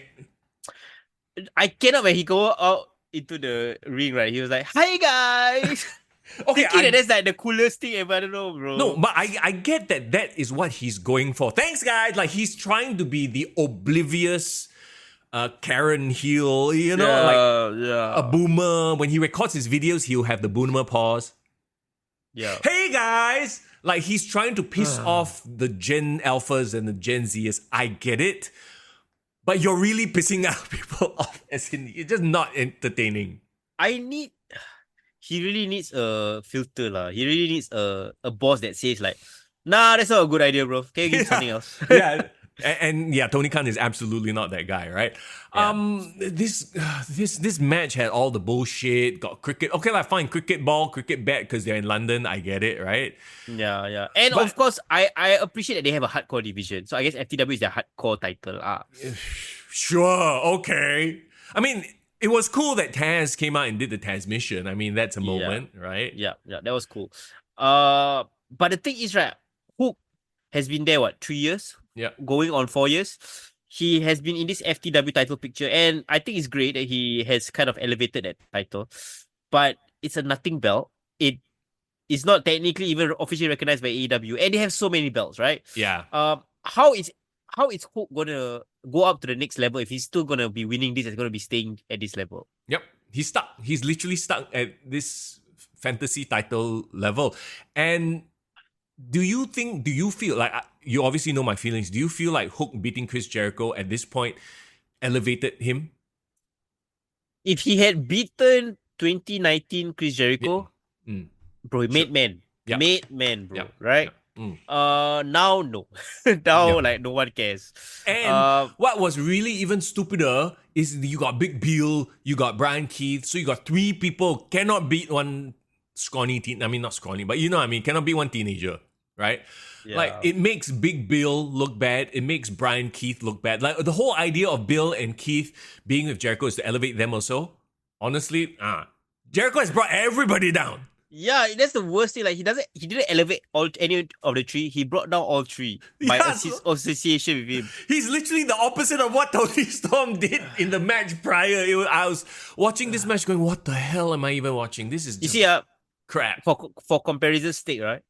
Tony Storm, within 1 year, put over Mariah May. Mariah May is a main star, right? Yeah. What is Chris Jericho's track record in all his different factions that he created, right? In his, arguable, his inner circle, Sammy Guevara became a star, but not a big star. He's just like a mid-carder right now, right? He is now in ROH and on the pre-show, bro, Sammy Guevara. Yeah, so he went back down the card, right? Yeah. Jericho Appreciation Society. Who was made from that? What's that guy? The friggin'... I don't even remember their names. Daniel Garcia? Wow. We'll get to him in a bit. Yeah, but like I would say nothing. No one else. They actually had to separate for him because the taste of it was so bad. So even Chris Jericho and MJF, I would say MJF got over in spite of his feud with Chris Jericho. Yeah, he should just rebrand himself as the Plague. Anybody he touches will get sick and die. I cannot. Yeah. Oh my God. HS Lee says Jericho is now senior version of Young Bucks. Oh dear. Anything he Young touches Bucks senior. Bro, this hurts me doubly because I'm a fan of Chris Jericho, okay? HS Lee said Mr. Young is a better character than Jericho. Okay, no, let's not go that far. I appreciate that, but no. Before we move on from Chris Jericho, brother actually gave an interview I do not know whether you saw this interview where the interviewer actually posed the question: do you feel that you need a break right now from your character? We've been hearing fans saying that tell you to go away, blah blah blah. You know what he said? You know how he responded? No, I'm pretty sure he said no. I will stay forever or something like that. Yeah, he said like, why should I listen to the fans? He literally said that. He said, why should I listen to some guy in the crowd telling me to go away? Like he said, then he gave the comparison, like, Keith Richards or what from Rolling Stones, like he's like 80 years old and 90 years old. He's still performing, he's doing it because he likes it and he's doing well, a great job. I still can perform. I enjoy what I do. I like my company. I like my boss. I gotta do it as long as I want to, right? So like, no, I'm not gonna listen to somebody telling me I can't do it. But kudos to him for getting his bag and doing his thing. Look, no hate. It's just that he's become exactly the thing he used to rail against. That's the biggest irony of it all. That's the irony. Yeah, because he stopped becoming self-aware. That's the problem. Yeah. He used to be very good. I remember he always take breaks when he knew his character was getting stale. Yeah, right? He would disappear for like 2 years and then come back, or new version, cut his hair, whatever. But that made him great. That made him the king of reinvention. Yeah. And he always told himself that he wants to be like David Bowie. He wants to be somebody who can reinvent himself at all times. Bro, he reinvented what? He went from Paintmaker to the Ocho to the JS to the Learning Tree. Like he keeps I would liken it to his like Adam Sandler now. Like there was a period where Adam Sandler was making very interesting choices. Like even the Uncut Gems was a great movie, right? Yeah. But then people just know him as that one character or like that one persona, and like as much as he wants to try to do all the different things, right? It's like, no, you're just that guy. So either you go away so that we miss you, or you keep being that guy and we just nah. But yeah, that aside, let's move on. I have nothing good to say about this. So again, another match would have served the pay-per-view well not being on this match. Yeah. I'm so sorry at all. The next match, also another one. No need to be on the card, would have been fine. Would have been great, actually. The Young Bucks defeated FTR and The Acclaim. Okay, so to be fair, this is where I slept, so I probably can't give you a very objective review of this match. I barely paid attention to this match, and like, why? All of them are cold. Did you listen to the reaction? Okay, no, I'm just kidding. There's no reaction for any of the three. Yeah, no, that's the thing. Like, except for maybe what's his dude's Max Caster's rapping, right? Like after that, everyone was just dead. It was flat. Tags were cold. I would even dare say Max Caster's rapping is like diminishing returns at this point. Yep. Like we don't really want him to even rap anymore. It's like there's nothing interesting he brings to the table. If anything, this match is a clear, like, literally is the problem with the tag team division. Young Bucks holding it up for other teams that had their moment, but the moment has passed. FTR, bro. Yeah. FTR is supposed to be the biggest tag team in AEW, like one of the biggest tag teams, and they lost all their momentum when CM Punk left, bro. Yeah, because they were CM Punk guys. And I mean, you don't know what goes on backstage, but it's quite clear, right, that they are not favored in the least. And then you have the Acclaim, who are AEW originals. For whatever reason, I feel like they must have rubbed the Young Bucks the wrong way as well, because for whatever reason, they can't get a break either. Oh, but I also now might be the time we need to start blaming FTR as well. Like, well, the FTR are like complicit, like they will just go along with it, right? No, I think they've reached that point where they're like, okay, you know what, we just go along with it. Because they go along with this bullshit. They are not like the CM Punks who will just stand up and say, fuck you and leave, because maybe they need to feed their family. So I respect and understand that. They are soldiers, they are employees, so they just do what they're told, right? Yeah. But I think FTR is losing their everything that make them interesting and special, because like they are clearly in a place that are not being appreciated. Let's be honest, right? Don't stay there if you're not being appreciated, bro. Like, yeah, they resigned, right? Yeah, they did, and they resigned even after CM Punk left. I remember when they came out, there was a pot, and the pot lasted for like 2 seconds, and then flat. It's like, yay, oh, okay. Yeah, it's I'm like, oh my god, I felt so bad. And once again, the Young Bucks, nobody gives a crap. Like, they are so cold, ice cold right now. And then they won. And obviously, so, okay. Now, the question is, did they bring the grizzled young veterans here to actually be contenders and start a feud? Or is it because London? Yeah. Y- But the thing is, this is actually a good development for me. Okay. Like you watch Grizzly Young Veterans in NXT, right? Yeah. I know you like them. I mean, I think they're okay, but I guess they would fit in this style of Yeah. of this promotion, and I'm curious in how they will work because they seem to be heels, even though they were debuting here, right? Yeah. The crowd was like they acted like heels and they're going after FTR. They didn't go after the Young Bucks. So is this gonna be like a collision rivalry? You know what I mean? I guess. Meanwhile, the Yeah. Young Bucks still hold on to the tag team titles and do nothing with them. Young Bucks is they are okay. If I can wrap up how they are, right? They are like those guys that they created a niche for themselves, right? Yeah. And they got really popular because of it. They rode the wave of momentum from the Bullet Club. And they were the OG independent guys who, create such a big splash in the independent scene that it led to AEW. All those things are definitely facts. And you can't take it away from them. Yeah. can't take it away. So that's the accomplishment, right? But it's more of like, what have you done for me lately? You know what I mean? It's less about what have you been doing. What have you done for me lately? Like, And you can say like Ronaldo is the best in the world, right? But he's not playing for freaking like Manchester or like Real Madrid anymore, right? Yeah. But whatever he's done is based on his legacy, not what he's doing right now. I feel like we've said this from day one about it. Well, I've definitely said this about them from day one, right? With the Young Bucks, they are so athletic. They make crazy moves look smooth.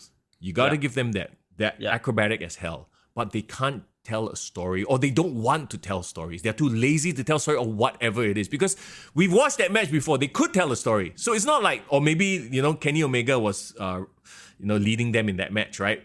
But the Young Bucks that we've seen, they refuse to tell stories. They are not self-aware. They think that the shit they do is cool, but actually is lame as fuck, right? Every time they try to do comedy, it's lame. And like, okay, this is what we said right from the start. They literally got over because they were doing cool moves on the indies. And in that model, it works because you are only seeing an indie show once a month, once every 3 months. So it's fresh, it's wow. It's like, I mean, in the Singapore context, right? Like when we go to an SPW show, it's once every few months. But this is weekly episodic television. And right from the bat, every week they were doing all the crazy flip-ass Meltzer drivers, this shit, that shit.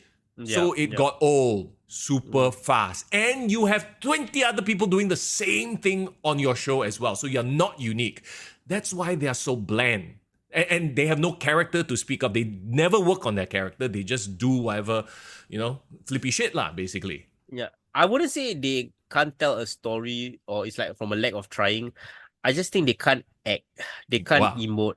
They can't do all the things that you would be required to deliver the story compellingly. Yeah. You get? Yeah. And here's the thing. Here's the other. I know, right? Here's the other thing. I think ultimately self-awareness is the biggest issue as well. Because if they knew all this, if they like lean into the criticism, they would freaking lose the titles to somebody who, a team like a deserving team like an FTR. They would have pulled the trigger, but they never did. So. Yeah. So the learning lesson here, boys and girls, is that sometimes you need to be self-aware. Every day I practice self-awareness, bro. Every day, if it's not me, my girlfriend will definitely make me self-aware, of my issues. See, you know what I mean? See, they don't have that person in their life because the person funding them is letting them do, oh yeah, you're good, very good. You're like Tony Khan. That's Tony Khan. They had a CM Punk in their life, but they can't accept. Yeah, no, that's exactly it. So that's why there are all the clashes. This match was what it was. I tried to watch it. It was just a bunch of stuff happening. It was spots. So far, we could have dropped this match. FTR Jericho, maybe can keep the House of Black, the ladder match lah, but just as a spot fest, just a sure. Okay, you know what? I will keep the 4-way London ladder match. I will keep that one and get rid of the next match. So the next match. Oh dear. Okay. The Casino Gauntlet match, which as a concept, I still hate. I think this is a dumb concept for a match. And also, why are you putting a Rumble style match in the middle of your big main? It's like having a Royal Rumble at WrestleMania. You know what I mean? it's a bad case of using a stipulation that's not needed, I think. Yeah. Just to give somebody a title shot. As this is literally a plot device for. You know what this is? This is a MacGuffin. Well, I wanted to say yo back to Tyler Helton. Just join us on the up? chat. Welcome to the chat. What's up? New name. Always appreciate new names on the chat. Yeah, sorry, you were saying? Yeah. As a concept, this match just doesn't make sense because you have a bunch of people waiting in the back in a match that they could never enter and lose. You know what I mean? Yeah. Okay, and I know the commentators try to describe it and try to talk around it, but it still sounds stupid. They try to build it as like, oh, it's good. This is gonna be star-studded. There's gonna be a lot of mysteries, blah blah blah. And let's be fair, they delivered to a certain extent. Yeah, Nigel McGuinness coming out, who looking like Dominic Dijak. Yes, I didn't know he was that big. I thought he was a smaller size guy. I don't know why when I saw him with his haircut and his face, I'm like, is that Dijak? No, wait, no, it's Nigel. Yeah, Nigel looks great, and I'm happy he's back in the ring because he has a long history of concussions and he retired early, blah blah blah. I thought it was because of hepatitis. Oh yeah, there was that as well. Yeah. But you know what's my biggest memories of him? What? He's in the ring with Ric Flair and Jay Lethal for that amazing woo-off. Remember that? Yeah. He was that one guy who like everyone didn't give a shit about his 5 seconds on the promo mic because he was like in between the three of them. But yeah, that was my memory of him. But anyway, it was great to see him. I would love for him to do a one-off. A Bryan Danielson match, ROH history. Okay, my question is, what do you remember from this match? Only one guy, yeah. Yeah, other than the debut and the finish, was there anything else that anybody remembered from this? Okay, the way they laid it out and the people that they had on the match, at least they were decent choices. Like, I like, of course, Mark Briscoe. Yeah. Like all these guys that I know are deserving on a spot on this kind of card. But to your point, there's no story in this match other than all they have an opportunity for the title. Yeah, exactly. And they tried to tell one story. Okay, before we get to that, you had Ricochet. The big R shows up, and everyone been talking about it. A lot of people say, "Oh my God, they buried him by having him appear in some like random casino gauntlet match." What do you think of it?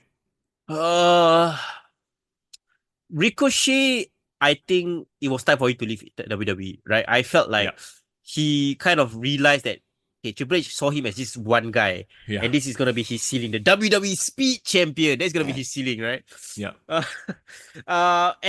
I appreciate, I always respect people who take a chance on like, you know what, I think I deserve a bigger spot. I want to go to another company that probably will highlight my talents, and maybe I can actually go up the card and become a champion. Like how Jeff Jarrett left WWE, went to WWE, became world title champion, right? Yeah. That being said, nothing about his presentation was memorable. His music was forgettable. There was no like spotlight in how he entered. When he entered the ring, yes, he was badass. He did all his stuff. I think he put out a few more things from his arsenal that he hasn't shown in a while. Yeah. Like all those things were great. But did he win the match? No. So it was just a glorified. If this was Royal Rumble, right? It was like Booker T returning, doing like 2 minutes of offense and then spin a Rooney and then kind of throw it. Let me give you a better analogy. Wouldn't this be like AJ Styles showing up at the Royal Rumble for the first time? Yeah. That could be good as well. So, but if you're using that analogy, that's also with the expectation that okay, he's in this spot, but later he's gonna be built up to the star that he deserves to be. Remains to be seen. Yeah. Once again, like I didn't mind so much that he showed up in a random battle royale and didn't win it because, by the structure of this ridiculous match, all you needed was just one pinfall, right? But I do not have faith in them being able to build him up post All In, on Dynamite, on Rampage or Collision or whatever it is, because they have a track record. They'll debut him. He's the hot toy for a month. And then after that... You do know that the end goal clearly is going to be a match with Ospreay, right? Yeah, sure. But it'll be a flippy shit match, lor. It's okay. It's what their fan base loves. So that's fine, I guess. I hope that they can give us a better, more well-rounded match. Given like Ricochet's experience in WWE, Will Ospreay has definitely matured from that first time they met. Because when they met, it was 2016. Yep. Ricochet was still fresh off Prince Puma, like flippy Hmm. shit, and then like this Will Ospreay hasn't become a main eventer yet. So it's a worlds away from that era.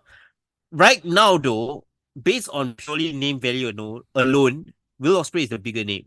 Yes. So they need to build up Ricochet to be on the level that they can challenge for a Will Ospreay title. That's the problem. What are you talking about, man? Ricochet is the speed champion or former speed champion. He's the real deal. Nah. Oh, Okay, wow. okay. Just to clarify my point, I think Ricochet does fit AEW better than WWE. But whether he can elevate himself to the level that he thinks he's deserving of, like a main eventer, that remains to be seen. I have no doubt from a wrestling perspective that yes, he can put on banger matches, but we've seen his mic skills are not there. And so if your mic skills are not there, you have to rely on the booking. And what is AEW's biggest failing? The booking. So I do not I am cautiously optimistic, but I know the reality of things over there. Yeah, and you gotta respect Ricochet because he actually left a very comfortable position in WWE, and his girlfriend is a big part of WWE there, right? His girlfriend's going to be more over than him in a year or so. Yeah, no, but I okay, like how John Moxley left WWE when Renee Young was like a big part of WWE.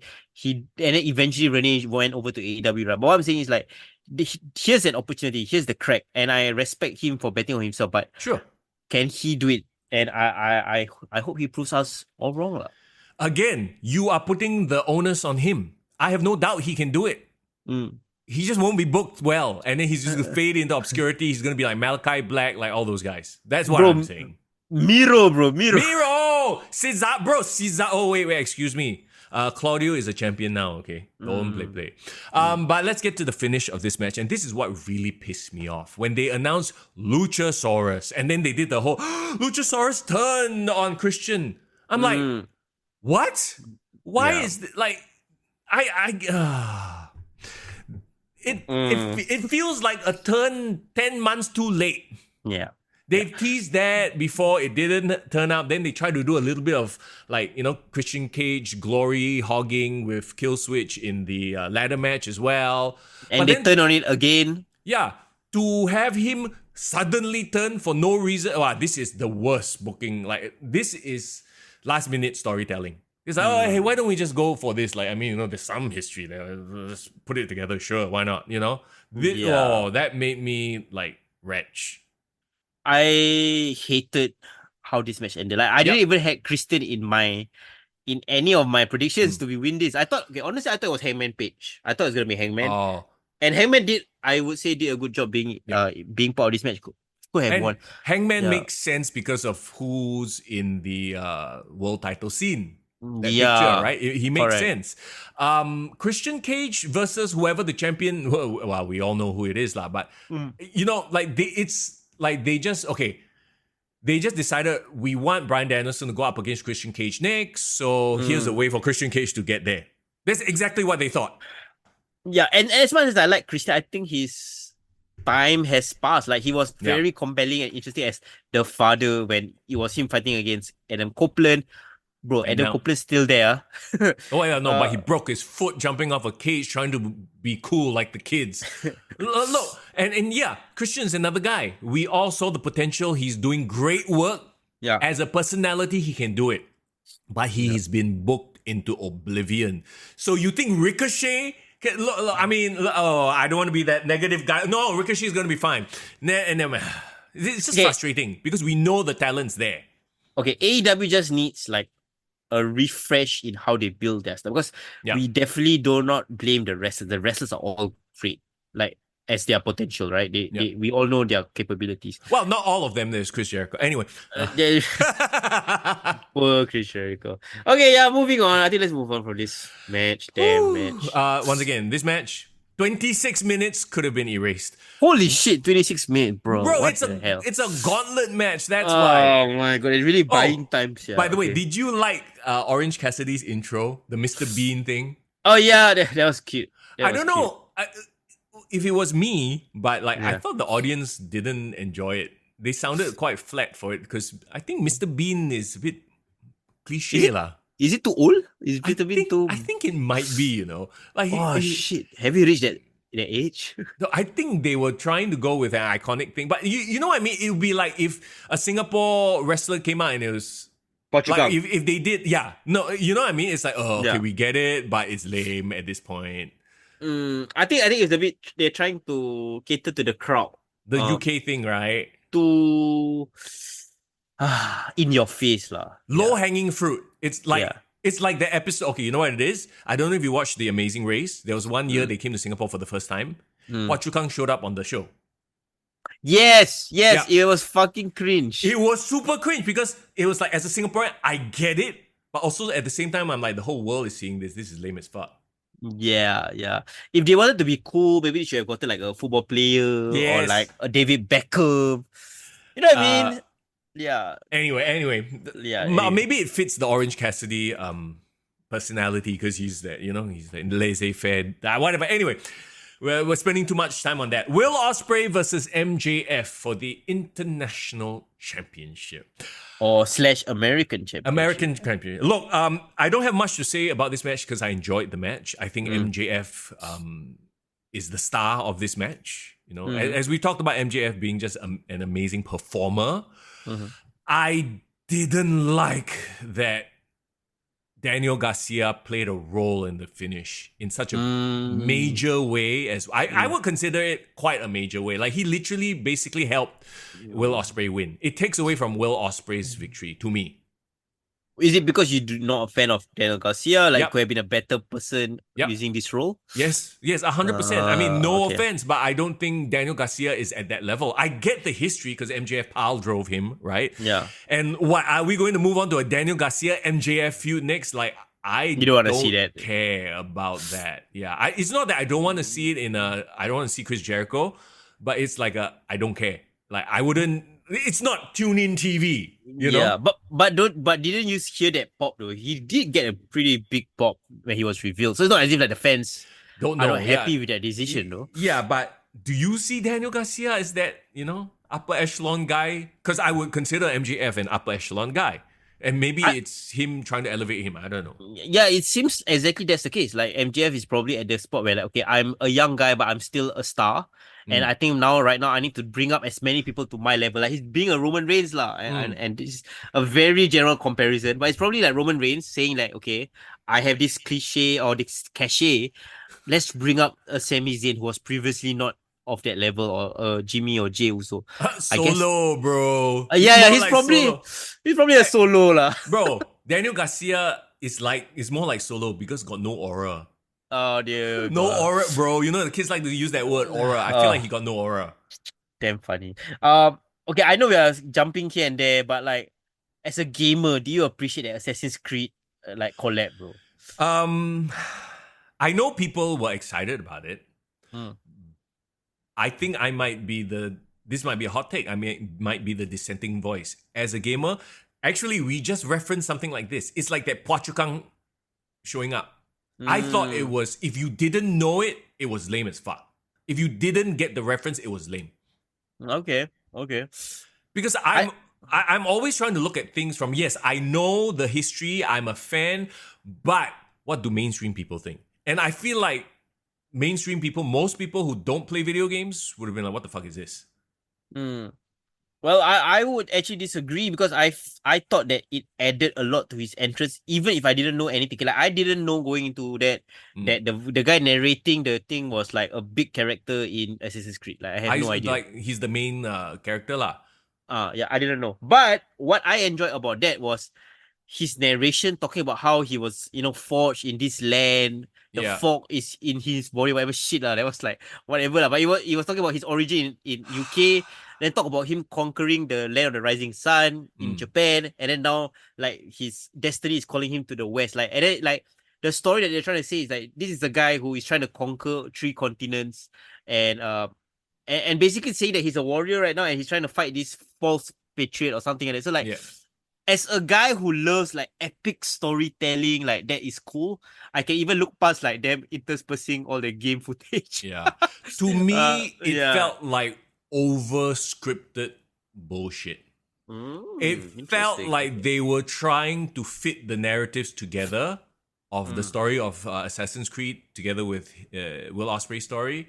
You know, it's like when this is what happens when you work in the creative industry, right? It's like you get a brief from a client. Okay, you must hit point A, point B, point C, point D. Okay, how do I marry it with my product? And then that's what you got. That's what it felt like to me. Like they were forced to say certain things to sort of weave in narratives. You know why it's so funny is because you and me both work in, like marketing and content. Like, Yeah, that's have to exactly write. what Yeah. it is. It's and that's why maybe I'm looking at it from that point of view, but it came off a bit cringe. And the other thing is, you had the parkour people doing the flips and shit, right? Why weren't they dressed as assassins or ninjas or whatever? They were just wearing hoodies. Are they trying to make them look street? And I half expected Will to jump off something to land in hay. Because that's the whole game mechanic, right? Oh my god, he jumped from the top of the Wembley Stadium just fall in hay like Shane McMahon style. Yeah, or okay, not jump lah, huh? Maybe they lower him from the rafters. At least that would have been cool. But no, it was just this big advertisement is what it was. To me, it came across very heavy-handed and therefore made me roll my eyes. Also, Assassin's Creed, is it Shadow? It's the new one. The one that's coming out. Yeah. Is not getting a lot of good press right now. So really? It's like double whammy, you know? Oh man, so they once again they put their money behind the wrong horse lah. Is that what you're trying to say? No lah, they pay what? If they paid for it, then it's cool. Okay, fine. Well, that aside, to me, like Will Ospreay definitely is a star. Yeah.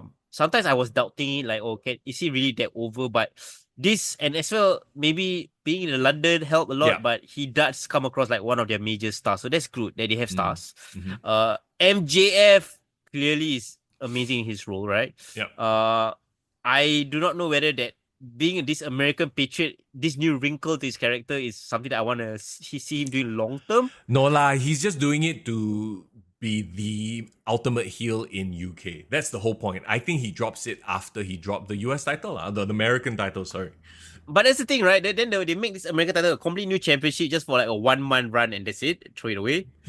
Bro, it's Tony Khan. You know he's like, okay, never mind. I made you a new belt. I'll go and keep because he loves collecting belts. So, okay. As long as they're making money from this belt, some limited edition, whatever, then fine. Yeah, whatever. Bro, nothing they do is making money. Okay, the video game. Anyway. Okay. So, will you say this is one of the better matches on the card? Like, was this your best match in ring? Where do you rank it on the night? I would put it second. Okay, I was like Mariah May versus Toni Storm, Will Ospreay, MJF. I like the story of Toni Storm versus Mariah May better, but I like this one as a wrestling match. Obviously, the main event is my favorite wrestling match. Spoiler alert. Ooh, very interesting.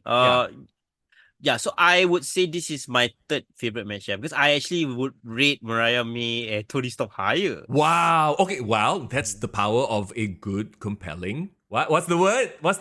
Story. Yeah, tell goddamn stories. Damn it, Tony Khan. Okay.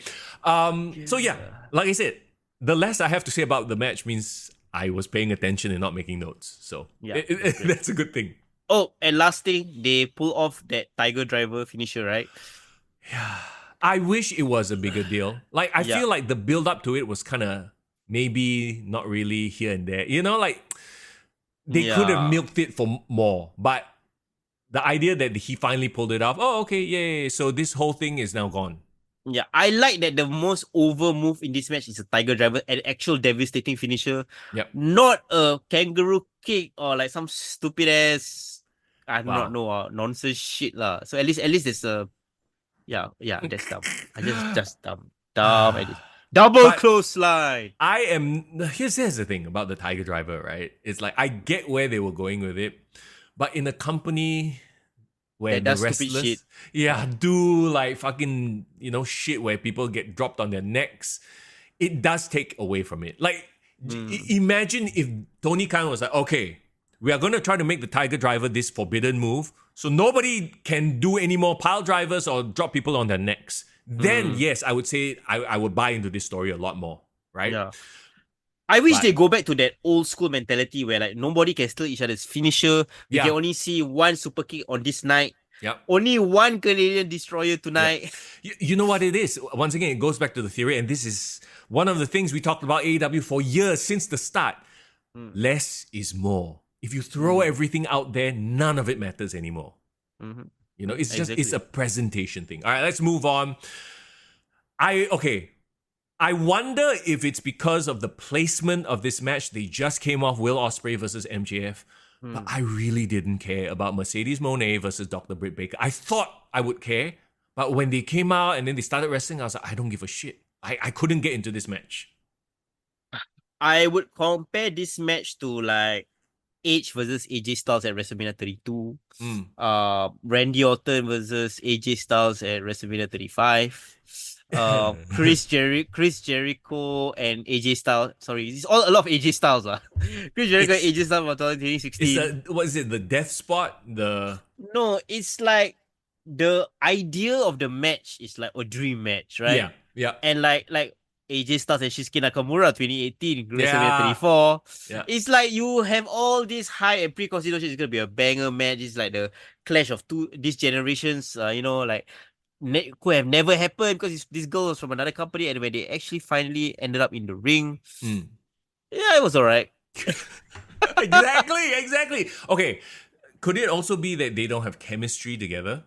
I feel like they don't have chemistry together.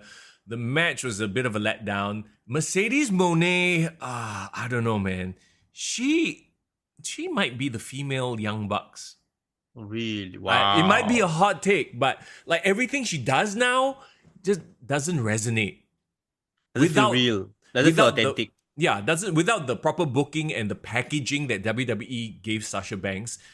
She just comes across as just like she's like My two favorite things about this match are the corgis and Britt Baker's abs. Like those are the sure, two things that I love about the match. yeah. Everything else just forgettable. Like and I don't know, Britt Baker, to me, I thought she was a good wrestler, but is No. it maybe they just need the right person with her? Because Yes. here she wasn't that good. Doesn't come across good.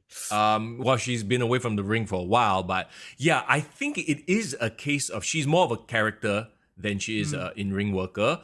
And Mercedes, and they just didn't have any chemistry with each other, so it's just no, man. This whole match was a big blah to me. Yeah. Do you like the decision to keep the title on Britt? Sorry, on Mercedes. Mercedes, I think it's a lose-lose situation, to be honest. Okay. Like I didn't care who came out as the winner, you know? And It's then you like have Britt, they're stuck with Mercedes because they committed so much money, right, to her. yeah, and you can't have her lose so quickly. I mean, technically she just came in. But then, Britt Baker just came back. So she has all this momentum and now you've killed her momentum by having her lose. Yeah. I wish it was a screwy finish. I wish like a Camille situation got involved, but Yeah. they didn't do that. And yeah, they sent Camille back, right? yeah, I would argue they should have made the Mariah May, Tony Storm swap positions and have them here because that is their women's world title, ma. Right? Well, we know that the titles mean nothing like at this point. Like swap the titles over who gives a crap, right? I would disagree because I think you needed Mariah May, Tony Storm earlier on to get the crowd hype. Okay, fair enough. This match would have been a down, unfortunately. I think the problem with AEW is because they just make every single champion strong, or like they every championship is so interchangeable that there's no hierarchy to the titles. No, because everybody is every title is equal, quote unquote, right? Because that's how they want to do it. Okay, so none of it is important, lah. Yeah, exactly. So like now, I don't care whether it's the TBS championship or the Women's World Championship. Like to me, both are the same. Yeah. But it shouldn't be. It should be like, I want to make my way towards the women's title. I'm gonna get the TBS championship to gain my clout. Then I can go for the title. See, that's one of the other things we talk about them walking things back, right? Sports-based presentation. Like in sports, the EPL is the most prestigious, followed by League 1, League 2, League 3.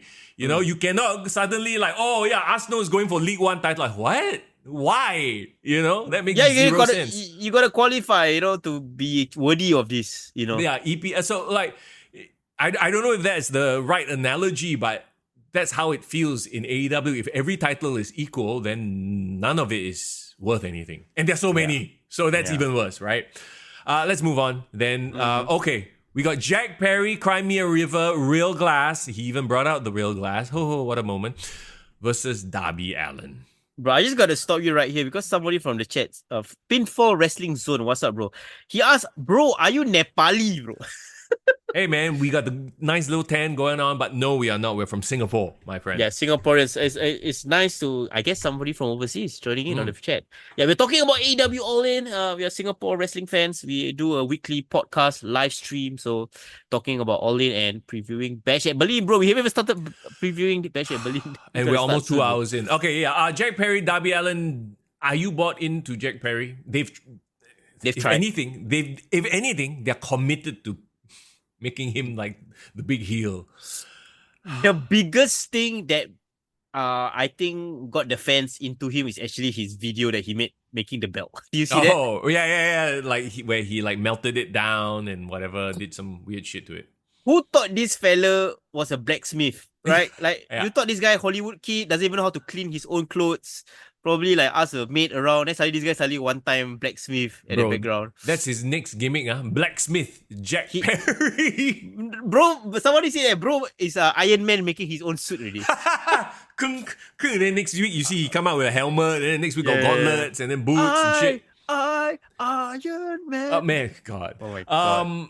I actually just kind of glossed over this match, to be honest, for whatever reason. Once again, we've already seen tables and ladders and cricket balls, and this is just another one in a line of garbage matches. This coffin match would have been way more impactful if it was the only hardcore match of the night. But once again, it goes back to access, right? The sin of access. Too much equals what's special. Darby Allin came out with the thumbtacks glued to his face. You know, I guess this is crazy mofo. That was a choice. I mean, if nothing else, I appreciate the irony of him actually Jungle Boy pouring out glass and people singing, cry me a river. Because apparently the crowd don't know how to actually sing Cry Me a River by Justin Timberlake, huh? Yeah. Can you imagine the whole crowd like, cry me a river? Then they like doing beatboxing. I guess... they are leaning into the Jack Perry thing. I can't fault them for that, but at the same time, it works. Okay, you know why this works? It works because Jack Perry and Darby Allin, they look like they're both smaller, skinnier guys. So it's fine, right? It fits both of them. Yeah, this sort of match, this style of wrestling, it makes sense. If this was Jack Perry versus like friggin', I don't know, Brian Cage, then it wouldn't make sense. Yeah, and also I think Jack Perry and Darby Allin has gone through AEW as like originals, and they've gone up through the ranks together. So I think there is that connection there with the audience. So for all his issues, Jungle Boy, he is still a building block of AEW to a certain extent, right? But my question is that now we always thought he was very bland as a babyface. So now he got character. Now he got a reason. He got actual heat from the audience. Can they capitalize him? Because I think, to be honest, TNT title is a good spot for him. It's a good spot for where he needs to be at this point in time. Darby Allin, I would say, has outgrown that TNT title. He should be that Jeff Hardy guy, like overshooting his ceiling, like going for titles way too. But then again, all the titles are the same one. Remember? Yeah, but I definitely would like him to have a cup of coffee, the world title, or even challenge like that. Jeff Hardy, 2008 Jeff Hardy against Triple H, remember? Yeah. Wait, doesn't he have a title shot? I don't know. They just hand out these title shots. He does. I think at Grand Slam. I believe. There you go. He because he won some Rampage Rumble, right? Royal Rampage, whatever. So only question is, what's your thoughts on them bringing back Sting? It was a moment, and you know what? I actually didn't hate it. It feels like this match was designed just to bring back Sting and have that moment. Like the finish, if you think about it, right? If Darby Allin won, then there's no point to bring back Sting. So you had to have Darby Allin lose. So the booking, once again, it seems kind of like, it was done just for the Sting moment. Do you feel that it's too soon to bring him back? Does it devalue his retirement? Yes, but I think it was a cool moment, and if they don't bring him back every single year, then I think it's fine. You know, he's But on contract still, so yeah. but he can't wrestle again. Like No, no, I no. know the way it came across is that it's like he's setting up as his tag team partner. He's gonna fight the Young Bucks again or whatever shit. No, I no. hope that that's not the case. No, no, he just showed up for like, that moment to save Darby Allin because they were going to light him on fire. Because, see, they also have long-term storytelling with the setting people on fire stuff. Yeah, revenge, right? Revenge. Yeah, oh, God. All right, let's get to the main event then. Bryan Danielson, Swerve Strickland, they had Brie, Bella in the crowd. His kids were there as well. Is it crazy that because Brie Bella was there, I felt like the importance of the match was even more? Yeah. No, having family there actually is a bit of a giveaway also lah. Usually raises the stakes, right? And his career was on the line. So they're trying to really build and sell that. Yeah. For a match that, to be honest, wasn't built very well, as with most of their matches, the storytelling that is, Bryan Danielson is that special talent that can do it in the ring and tell the story in the ring, even with a bad build-up. I think they salvage Bryan Danielson's aura. We're talking about aura these days, right? Yeah. Through this match. Like, yes. There was a moment there in AEW where like, wow, he really becomes stale. Like, I think after he had that Iron Man with MJF, for this last 1 year, he was just doing nothing, getting injured all the time. Yeah. He did have some dream matches here and there, but like, there was this worry that, Bryan Danielson is just gonna go out becoming still irrelevant like Chris Jericho. Yeah. But somewhere along the lines, maybe as this match was announced, as the build was happening, we start to reconnect back with his career, like start to reminisce back on what he has done, his impact. And I think people, just that goodwill of Bryan Danielson and everything that he brings, his authenticity, he's like, okay, this guy is just a natural babyface. So we gotta support him, right? Yeah. So I was happy that he got this moment. I think it's a moment that AEW badly needs as well, because they are crying for like 10-pole, like big star A+ players. Yeah. I love the little pun that you made there, little irony. Yeah. That said too, like, I talk about how pay-per-views live and die on moments, right?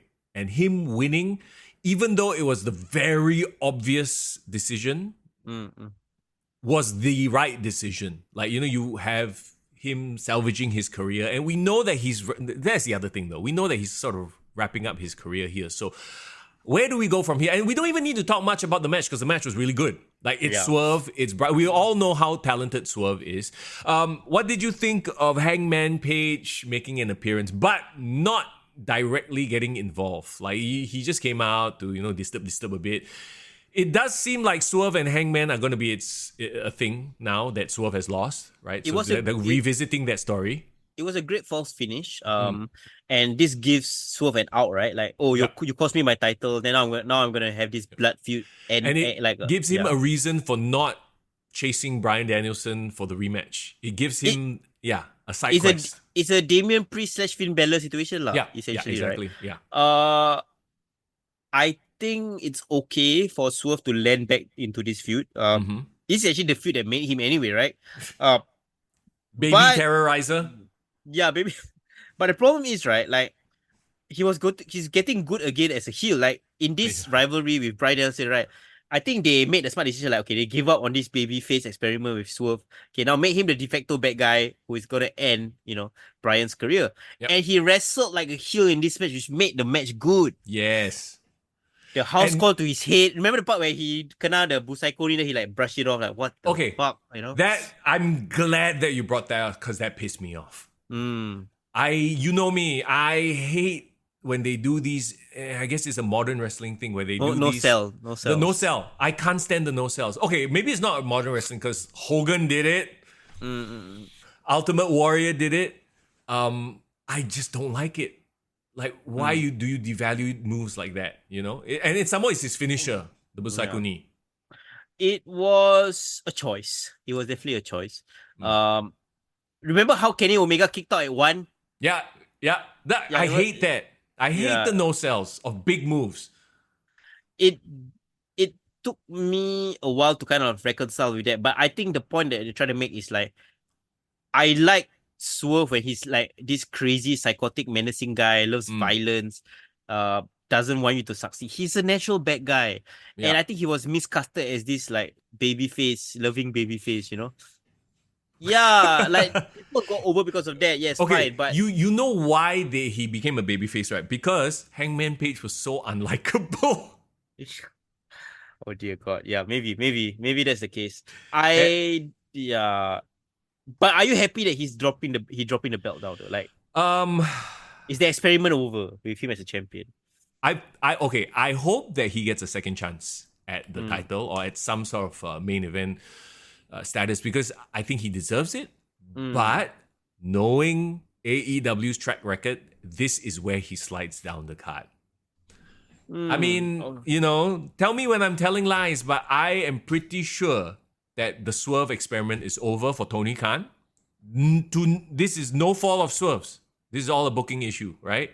And then now he's just going to go off on his feud with Hangman, which is going to be interesting. So he went from heel to face, and then with Bryan Danielson, he went heel again, and then now he's going to face off against Hangman, which a lot of people still don't like. So is he going to, in turning heel, become a face again? Yeah, don't be a big show, guys. Please stick one lane. Or maybe they, as AEW fans would say, shades of grey. You know, none of them are bad guys, none of them are good guys. Okay, sure. I agree with your sentiment. They need to keep Swerve as a main event star. Not because he's the best main event star they have. It's because they don't have enough main event stars. They need as much as possible. But bro, what is a main event star? Is a main event star the AEW World Championship contender or an international championship contender? Because arguably MJF, Will Ospreay, those are your main event stars. Right? See, once again, we go back to the same problem that we've identified. If the titles all are equal, you can't delineate who's a star, who's not, who's a main event star, and whatnot. Yeah. They actually have enough people to make the main event scene if they just consolidate everyone at one scene, you know, at one title. Yeah. It is a issue that they need to revisit. But I think overall this match was great. It gave me the feels. It gave me the feels that I want from a big stadium show. Emotion was there. Yeah. That's why I thought this was a good pay-per-view, because we go back to the whole, how did it make you feel? It gave us a satisfying climax. You know, we all love to climax at the end, right? When we watch wrestling, you know, like the high moment, right? Yeah, you have your lows, ups and downs. It takes you on a roller coaster ride, but you end on a high, a feel great moment. You pop the fireworks, and you leave with a good impression, and that's why I enjoyed this pay-per-view. Yes, Mr. Young enjoyed AEW, but then again, I always generally enjoy the pay-per-views, just not the weekly television because it's crap. Yeah, I think the point that you're trying to make here is that usually people care how the show ends. Like, what is the last memory you have from the show? That's the thing that people are going to take away. Like, okay, this was a great show. If you end with a shitty main event and a bad ending, and people will be so pissed off. And that's why, right, when this was revealed as the main event, it's like, okay, I know what's going to happen already. So it became very obvious, but sometimes obvious is fine. It's nothing wrong. And once again, so you got a 12, not 12, 1, 2, 3, 4, 5, 6, 7, 8, 9 match card. You take out Hook Chris Jericho, the 3-way tag team match. You take out the Battle Royale, 7 matches, I think would have made for a very solid pay-per-view. If that was the case, that would have been an A for me, to be really honest. Actually, if you take out Jack Perry, Darby Allin, also 6 matches. Oh dear God. That would have been A for, but I think based on we're grading on a curve, not comparing with WWE. I would say this is a solid 8 out of 10 for me. Me lah. Yeah, that was my number in my head going into this as well. Nice. You know, I watched it in 2 sittings, so I had to break it up. I couldn't watch it all in one because ain't nobody got time for that. We're responsible adults, goddammit. Okay, so guys, clip this footage.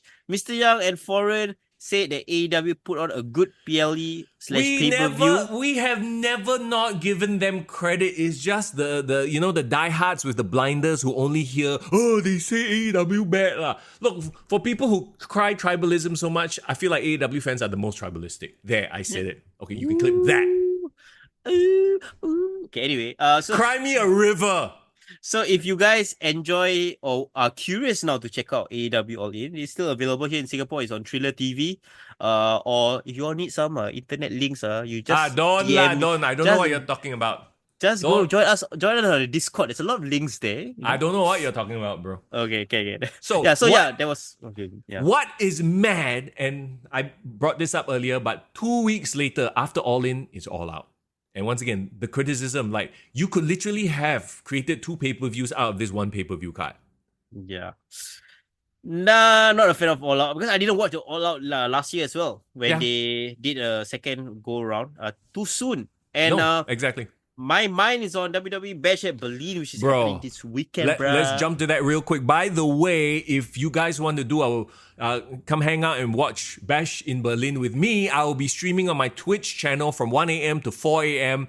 We'll do a watch along. I don't know, I might fall asleep halfway, but we'll see. Because just a quick side note, there's like a fitness festival that's happening this weekend as well that my wife got tickets. My wife got tickets from us. Okay, for you as well. I'm going to be doing fitness classes and whatnot the whole of Saturday, and then Bash in Berlin, and then Sunday also go and do some more. I think I'm going to just namaste and yoga and just like Shavasana one side. Bro, how are you going to survive that your weekend? It sounds more intense than work days, bro. Oh, God. It is what it is. But okay. So, cool. Once again, my Twitch channel, Mr. Young GG, come hang out with me if you want to watch along Bash in Berlin. Okay, which is 1 a.m. Singapore time. For us that's here. Sunday morning, Sunday morning, yes. Let's preview the match card right now. The unholy union of Alba Fire and Isla Dawn versus Bianca Belair and Jade Cargill. They're trying to make it work. I'm just not feeling it. Yeah, Isla Dawn might be my new favorite it girl in WWE. Stop. Damn, I didn't know I love redheads until I saw. She's packing, bro. She's packing. Okay. Oh wait, hang on. What? The kids call it the gyat. She's got the gyat. Bro, where you learning all these Gen Z terms from? You got intern, is it? But bro, I'm a Twitch streamer. I learn it from people in chat, bro. Gotcha. Hey, this is not Gen Z, it's Gen A, Alpha. You know? Oh, that young. Hey, they are too young to be knowing what gyat is then. Skibidi, bro. Skibidi. Okay, anyway. Here we skibidi. Okay, anyway. Yeah. It's just too much. Okay. Guys, carry on. Phantom Text. I kind of could care less about this match because, they're really trying. Yeah, they're really trying. But from what I've seen of Alba Fire, Isla Dawn, and Blair Davenport, and you know how Jade Cargill is kind of green as well. Yeah. No, this might be a recipe for botch club. This match. Yeah. They're trying to build up the women's division, but they need more. They need more stronger players. I would say I like Damage Control to be part of this whole storyline if possible. But they are in the wrong brand because they are on Raw feuding with the. Oh my god, with the worst group name ever. I don't even remember what it is. The Pure Fusion Collective. What the heck is that? It sounds like an atomic bomb lah. I don't know. Okay, maybe PFC means something to them, and then they are just like, is it? Just Google Pure Fusion Collective. Maybe it stands for something. I don't know. Yeah. What is that? So who said Mr. Young will be doing Sleep in Berlin instead? Okay, so Pure Fusion Collective sounds like they were like, let's let AI choose our name. Go to ChatGPT, come up with a faction name for Sonya Deville, and that's how they got Pure Fusion Oh dear Collective. God! You know what? I'm gonna do that later. Like, come up with a faction name for Mr. Young and Foreign or whatever. No, unfortunately, this is not the match. This match is not it. Yeah, this is not it. This is not it. However, but watch it for Isla Dawn, bro. Okay, sure. Girl got gyat. Sorry, I'm a Mariah May fan now. Ooh, okay. Fortunately, the rest of the card is quite fire. Okay, cool. Not Alba Fire. And once again, this is a WWE formula. They have a lot of these feuds that have been stewing, like their B feuds are now their A feuds. And even though the Unholy Onion I would consider a C feud, now they're like, trying to push it through, right? You got, I don't even know what order to do this in. CM Punk versus Drew McIntyre. Okay. Yeah, let's start with that. It's a strap match. Yeah, I think they've already done all the build they can. Even if you miss Raw this morning or for us this afternoon, it's they didn't do much. It was like Drew McIntyre cutting a promo and the CM Punk literally did Easter Story live under the ring, bro, for 10 minutes. Oh God, are you serious? You gotta see his Instagram, fucking funny, bro. So he was just like selfie himself, taking a video of himself looking at another phone at the actual live Raw and you can hear in the background like Drew McIntyre's voice because he's like right above him. Yeah. That's hilarious. That's hilarious. So yeah, so bro casually just IG live stream and then beat him out after that. So that's all that can be said with the feud. They just need to go to the match already. Yeah. I mean, they built this feud for how many months? Once again, long-term storytelling with, like CM Punk, Drew McIntyre, them just scolding each other. I could watch that. Them staring at each other menacingly, angrily, I can watch that. This is just gold. They are like the professional haters. Them hating on each other is like next level. So they will be fighting for the bracelet championship, the Taylor Swift bracelet championship. Early contender for feud of the year, WWE feud of the year, definitely is Drew and CM Punk. I think they are going to win. I don't know what feud is going to eclipse this. Yeah. I don't know. Bloodline might give a run for the money. Cody Rhodes and finishing the story could be.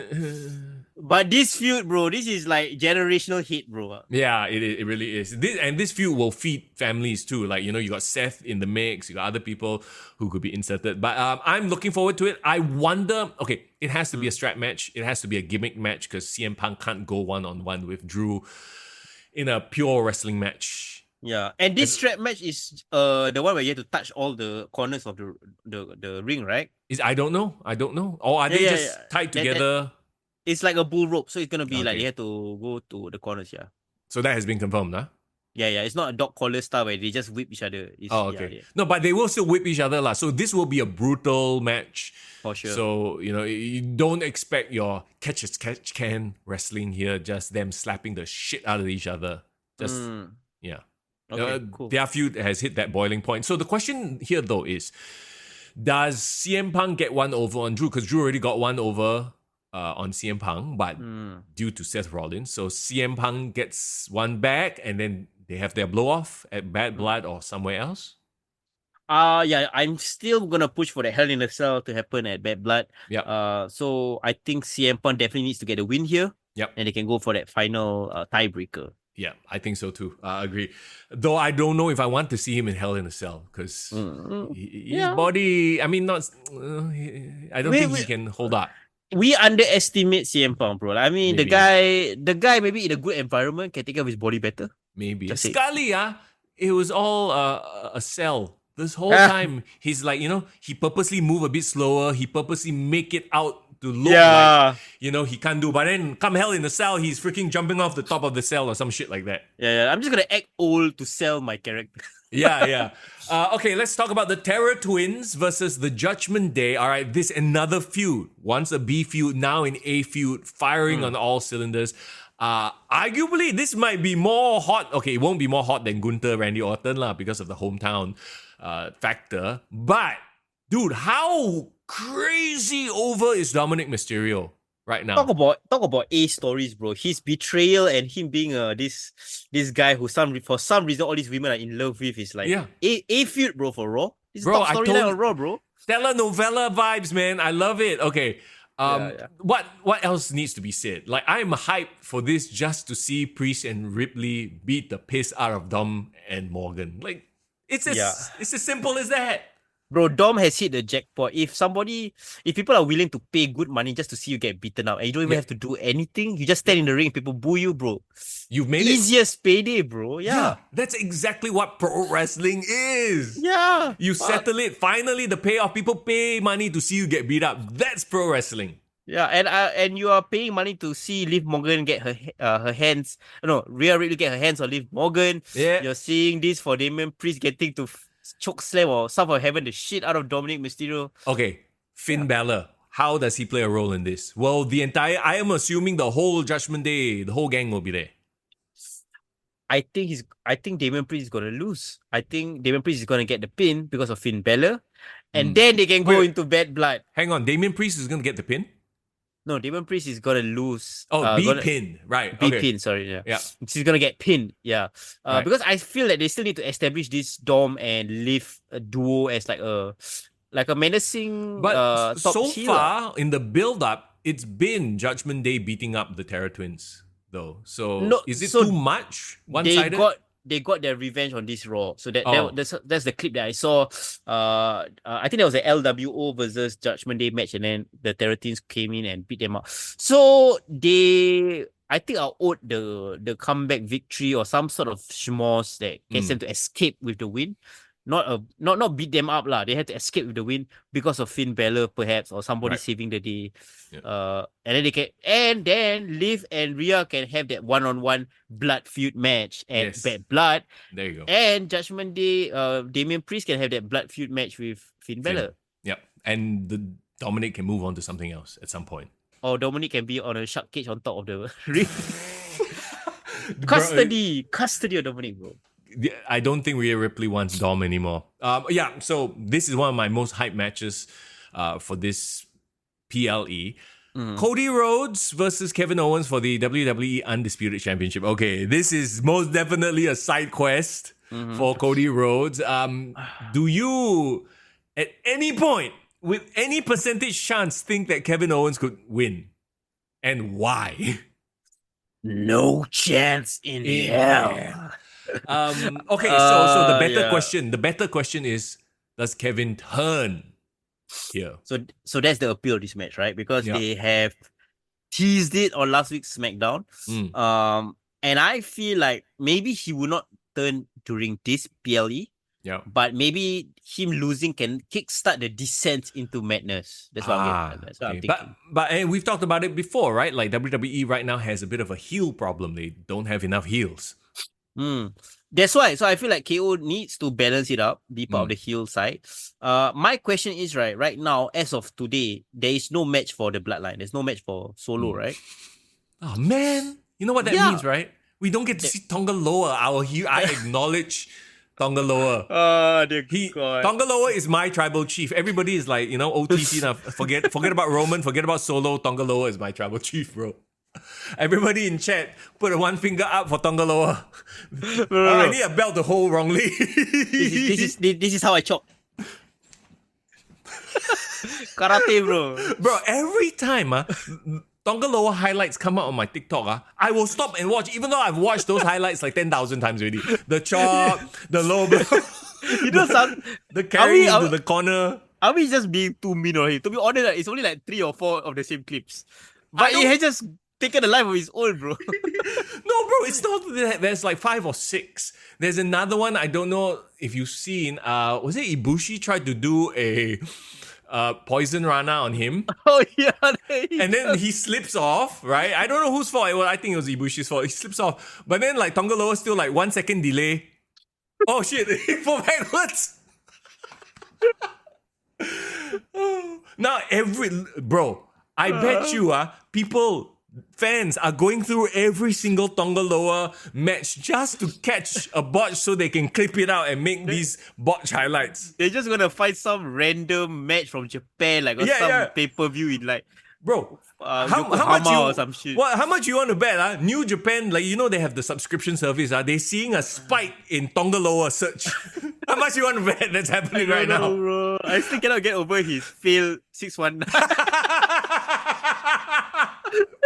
I can see it in my head. It lives rent free. And I can't remember. There was another one. He did a move and he fell over on the guy.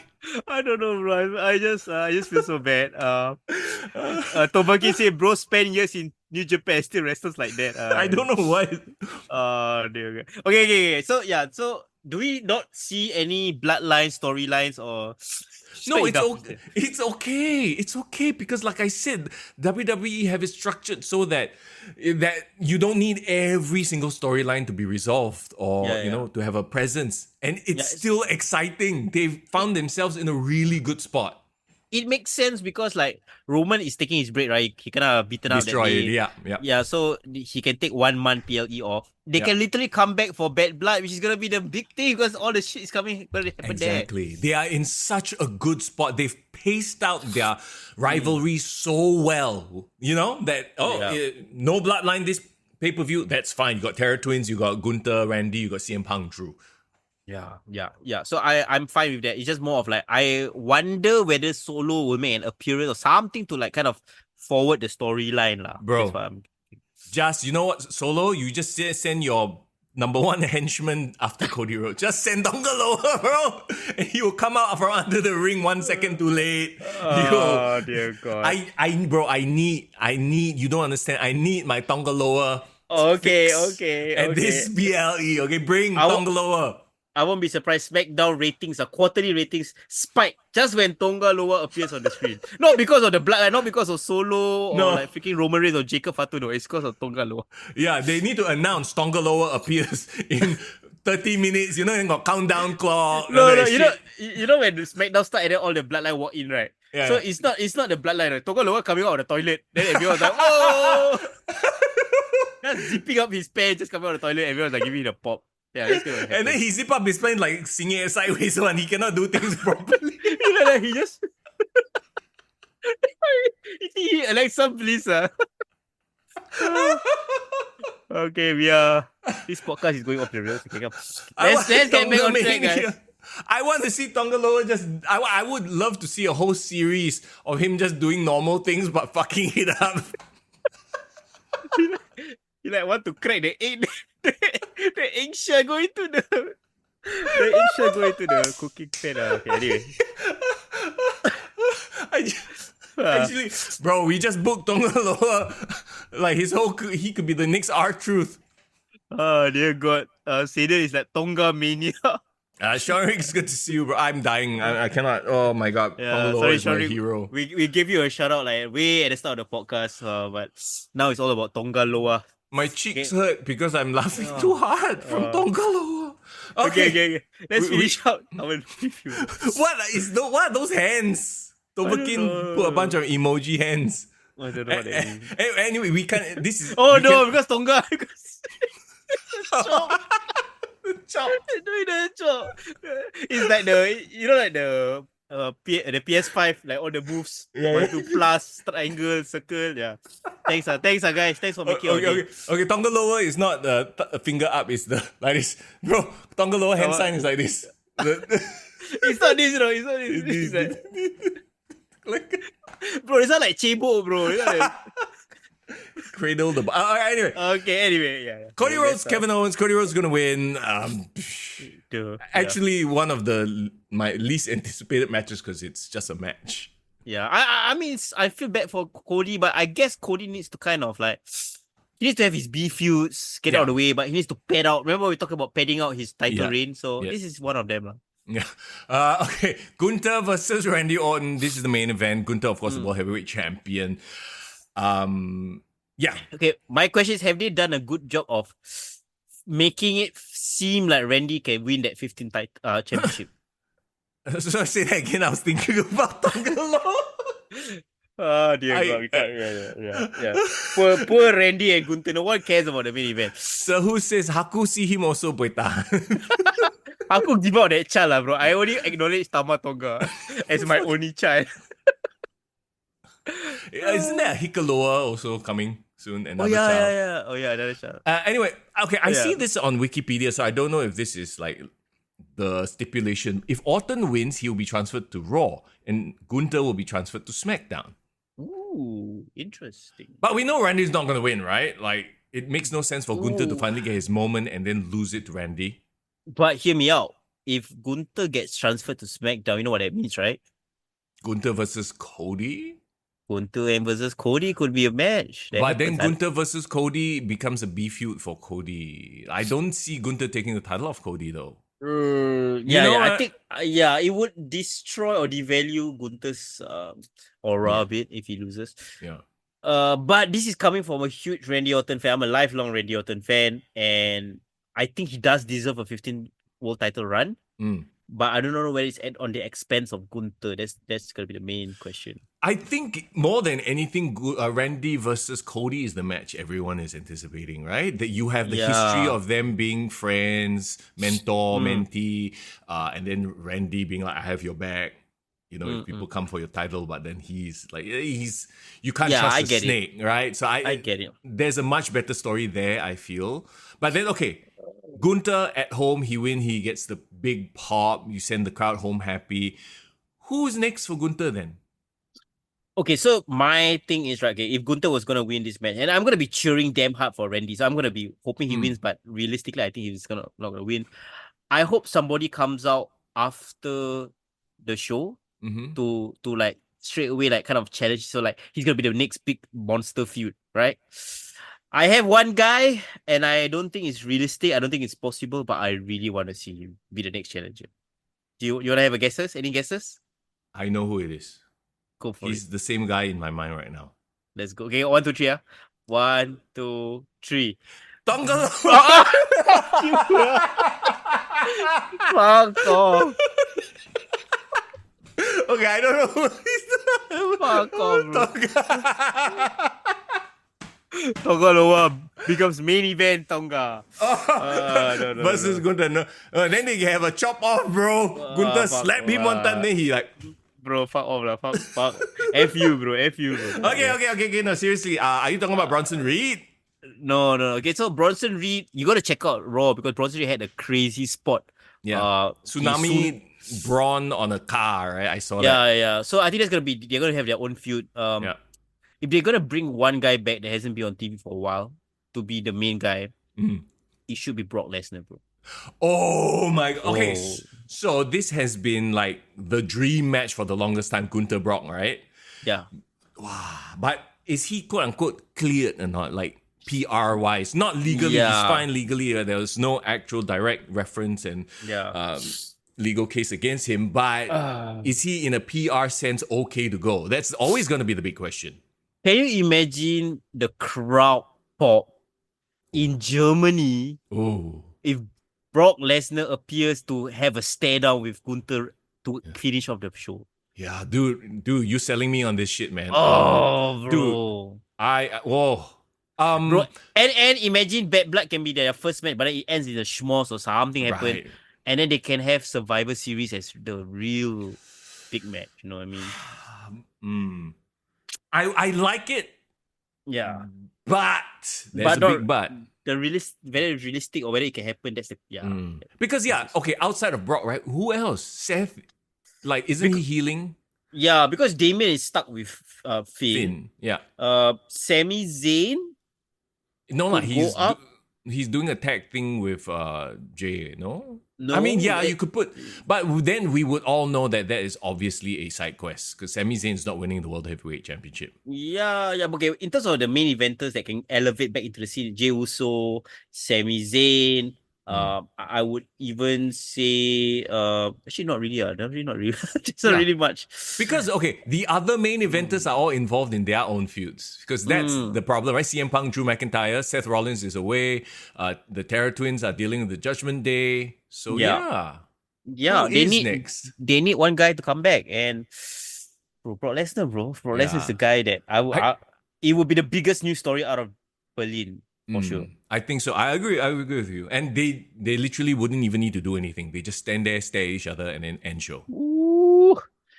But you know what? Tonga Loa feels like a good second choice. Yes! Tonga Mania! Oh dear God. Okay. I think this is a better time as any to end the podcast on a high. Let's get out of here. High is the right word. But before we do anything, of course, as always, we have to give a shout out to our sponsors. First of all, Lemaq. Yes, if you are craving for some authentic Malay cuisine, Indo cuisine, go check them out. Obviously, they have the outlets at Bedok, Arab Street as well. You can check them out on social media to find out more details. check out some of these food pictures to get inspired. Maybe you want to figure out what to get for dinner. You see these, you confirm start drooling already. Oh, I love it as well. And of course, you guys, please make sure you all go follow them on their socials. Tell them that, you found out about them through Kick to the Gut. I'm pretty sure they'll give you some discounts. Love their jongkong, love their frappuccinos. And again, guys, we are more than happy to promote any one of your products. If you guys would love to work with us or want to you guys have any products or any brands that you guys want us to sponsor or work with, let them know, man, or hit us up, because we want to promote you guys, especially if you love wrestling, bro. If you're a wrestling fan. So this guy who who runs the store, huge wrestling fan, but he's an uncle, so he's more from his 80s. He's more of a Hulk Hogan guy, Macho Man guy. So hey, I'm sure there's some cool millennials running companies who love wrestling and want to get involved in wrestling. You want to promote your stuff, please reach out to us as well. Hey, talking about cool guys, I mean, let's talk about SPW. They're doing tryouts tomorrow, Wednesday, 28th of August. So if you think you have what it takes to lay the smack down, learn how to take a front bump without crushing your PP. Oh, dear God, yeah. Damn. Learn how to do this. Okay. Okay. Like I Tonga see you, Loa. fam. I see you, fam. Go check out their SPW trials, and of course, stand by. The SPW anniversary show is coming up really soon. I can't wait to get. Hopefully, maybe we'll get Black Arrow, the Singapore champion, because he's defending it there, I believe, if I'm not mistaken. Yeah, we'll definitely get me on the show for sure. But be sure to follow them on their social media pages as well to find out about their next events, SG Pro Wrestling. All right, that said, what a show. And once again, we have so much more to talk about after Bash in Berlin, because our next show will be the Bash in Berlin review, as well as AEW All Out preview. Yes, correct. And of course, staying on a local wrestling subject, if you guys want to check out some wrestling this weekend, be sure to go to Singapore Night Fest, because Grapplemax having a very interesting, innovative theater/pro wrestling storytelling that you will love to check out. Don't miss it. It's at Cathay Green in front of SMU/the Cathay at Dhoby Ghaut. Please let them know that I would like to see Dave do Tonga Loa chops. Oh, dear God, yes. That would make my day. Okay. So yes, our next show, we are going live, but at a very special time. We'll probably announce it really soon, yeah? That's correct. Just stay tuned to our Discord channel. Links in the description, right? But yeah, come join our Discord. That's where we chat more about wrestling. But that's it. All right, it's time to wrap things up. Tonga Mania is running wild, and I cannot take any more of it, so I need to go and take a cold shower right now. Yeah, please. That's what I do after I wake up. Okay, anyway. Please take a cold shower and enjoy your week, bro. Bro, enjoy your week, bro. Don't continue cebok, bro. Bye. We are out of here, y'all. Oh.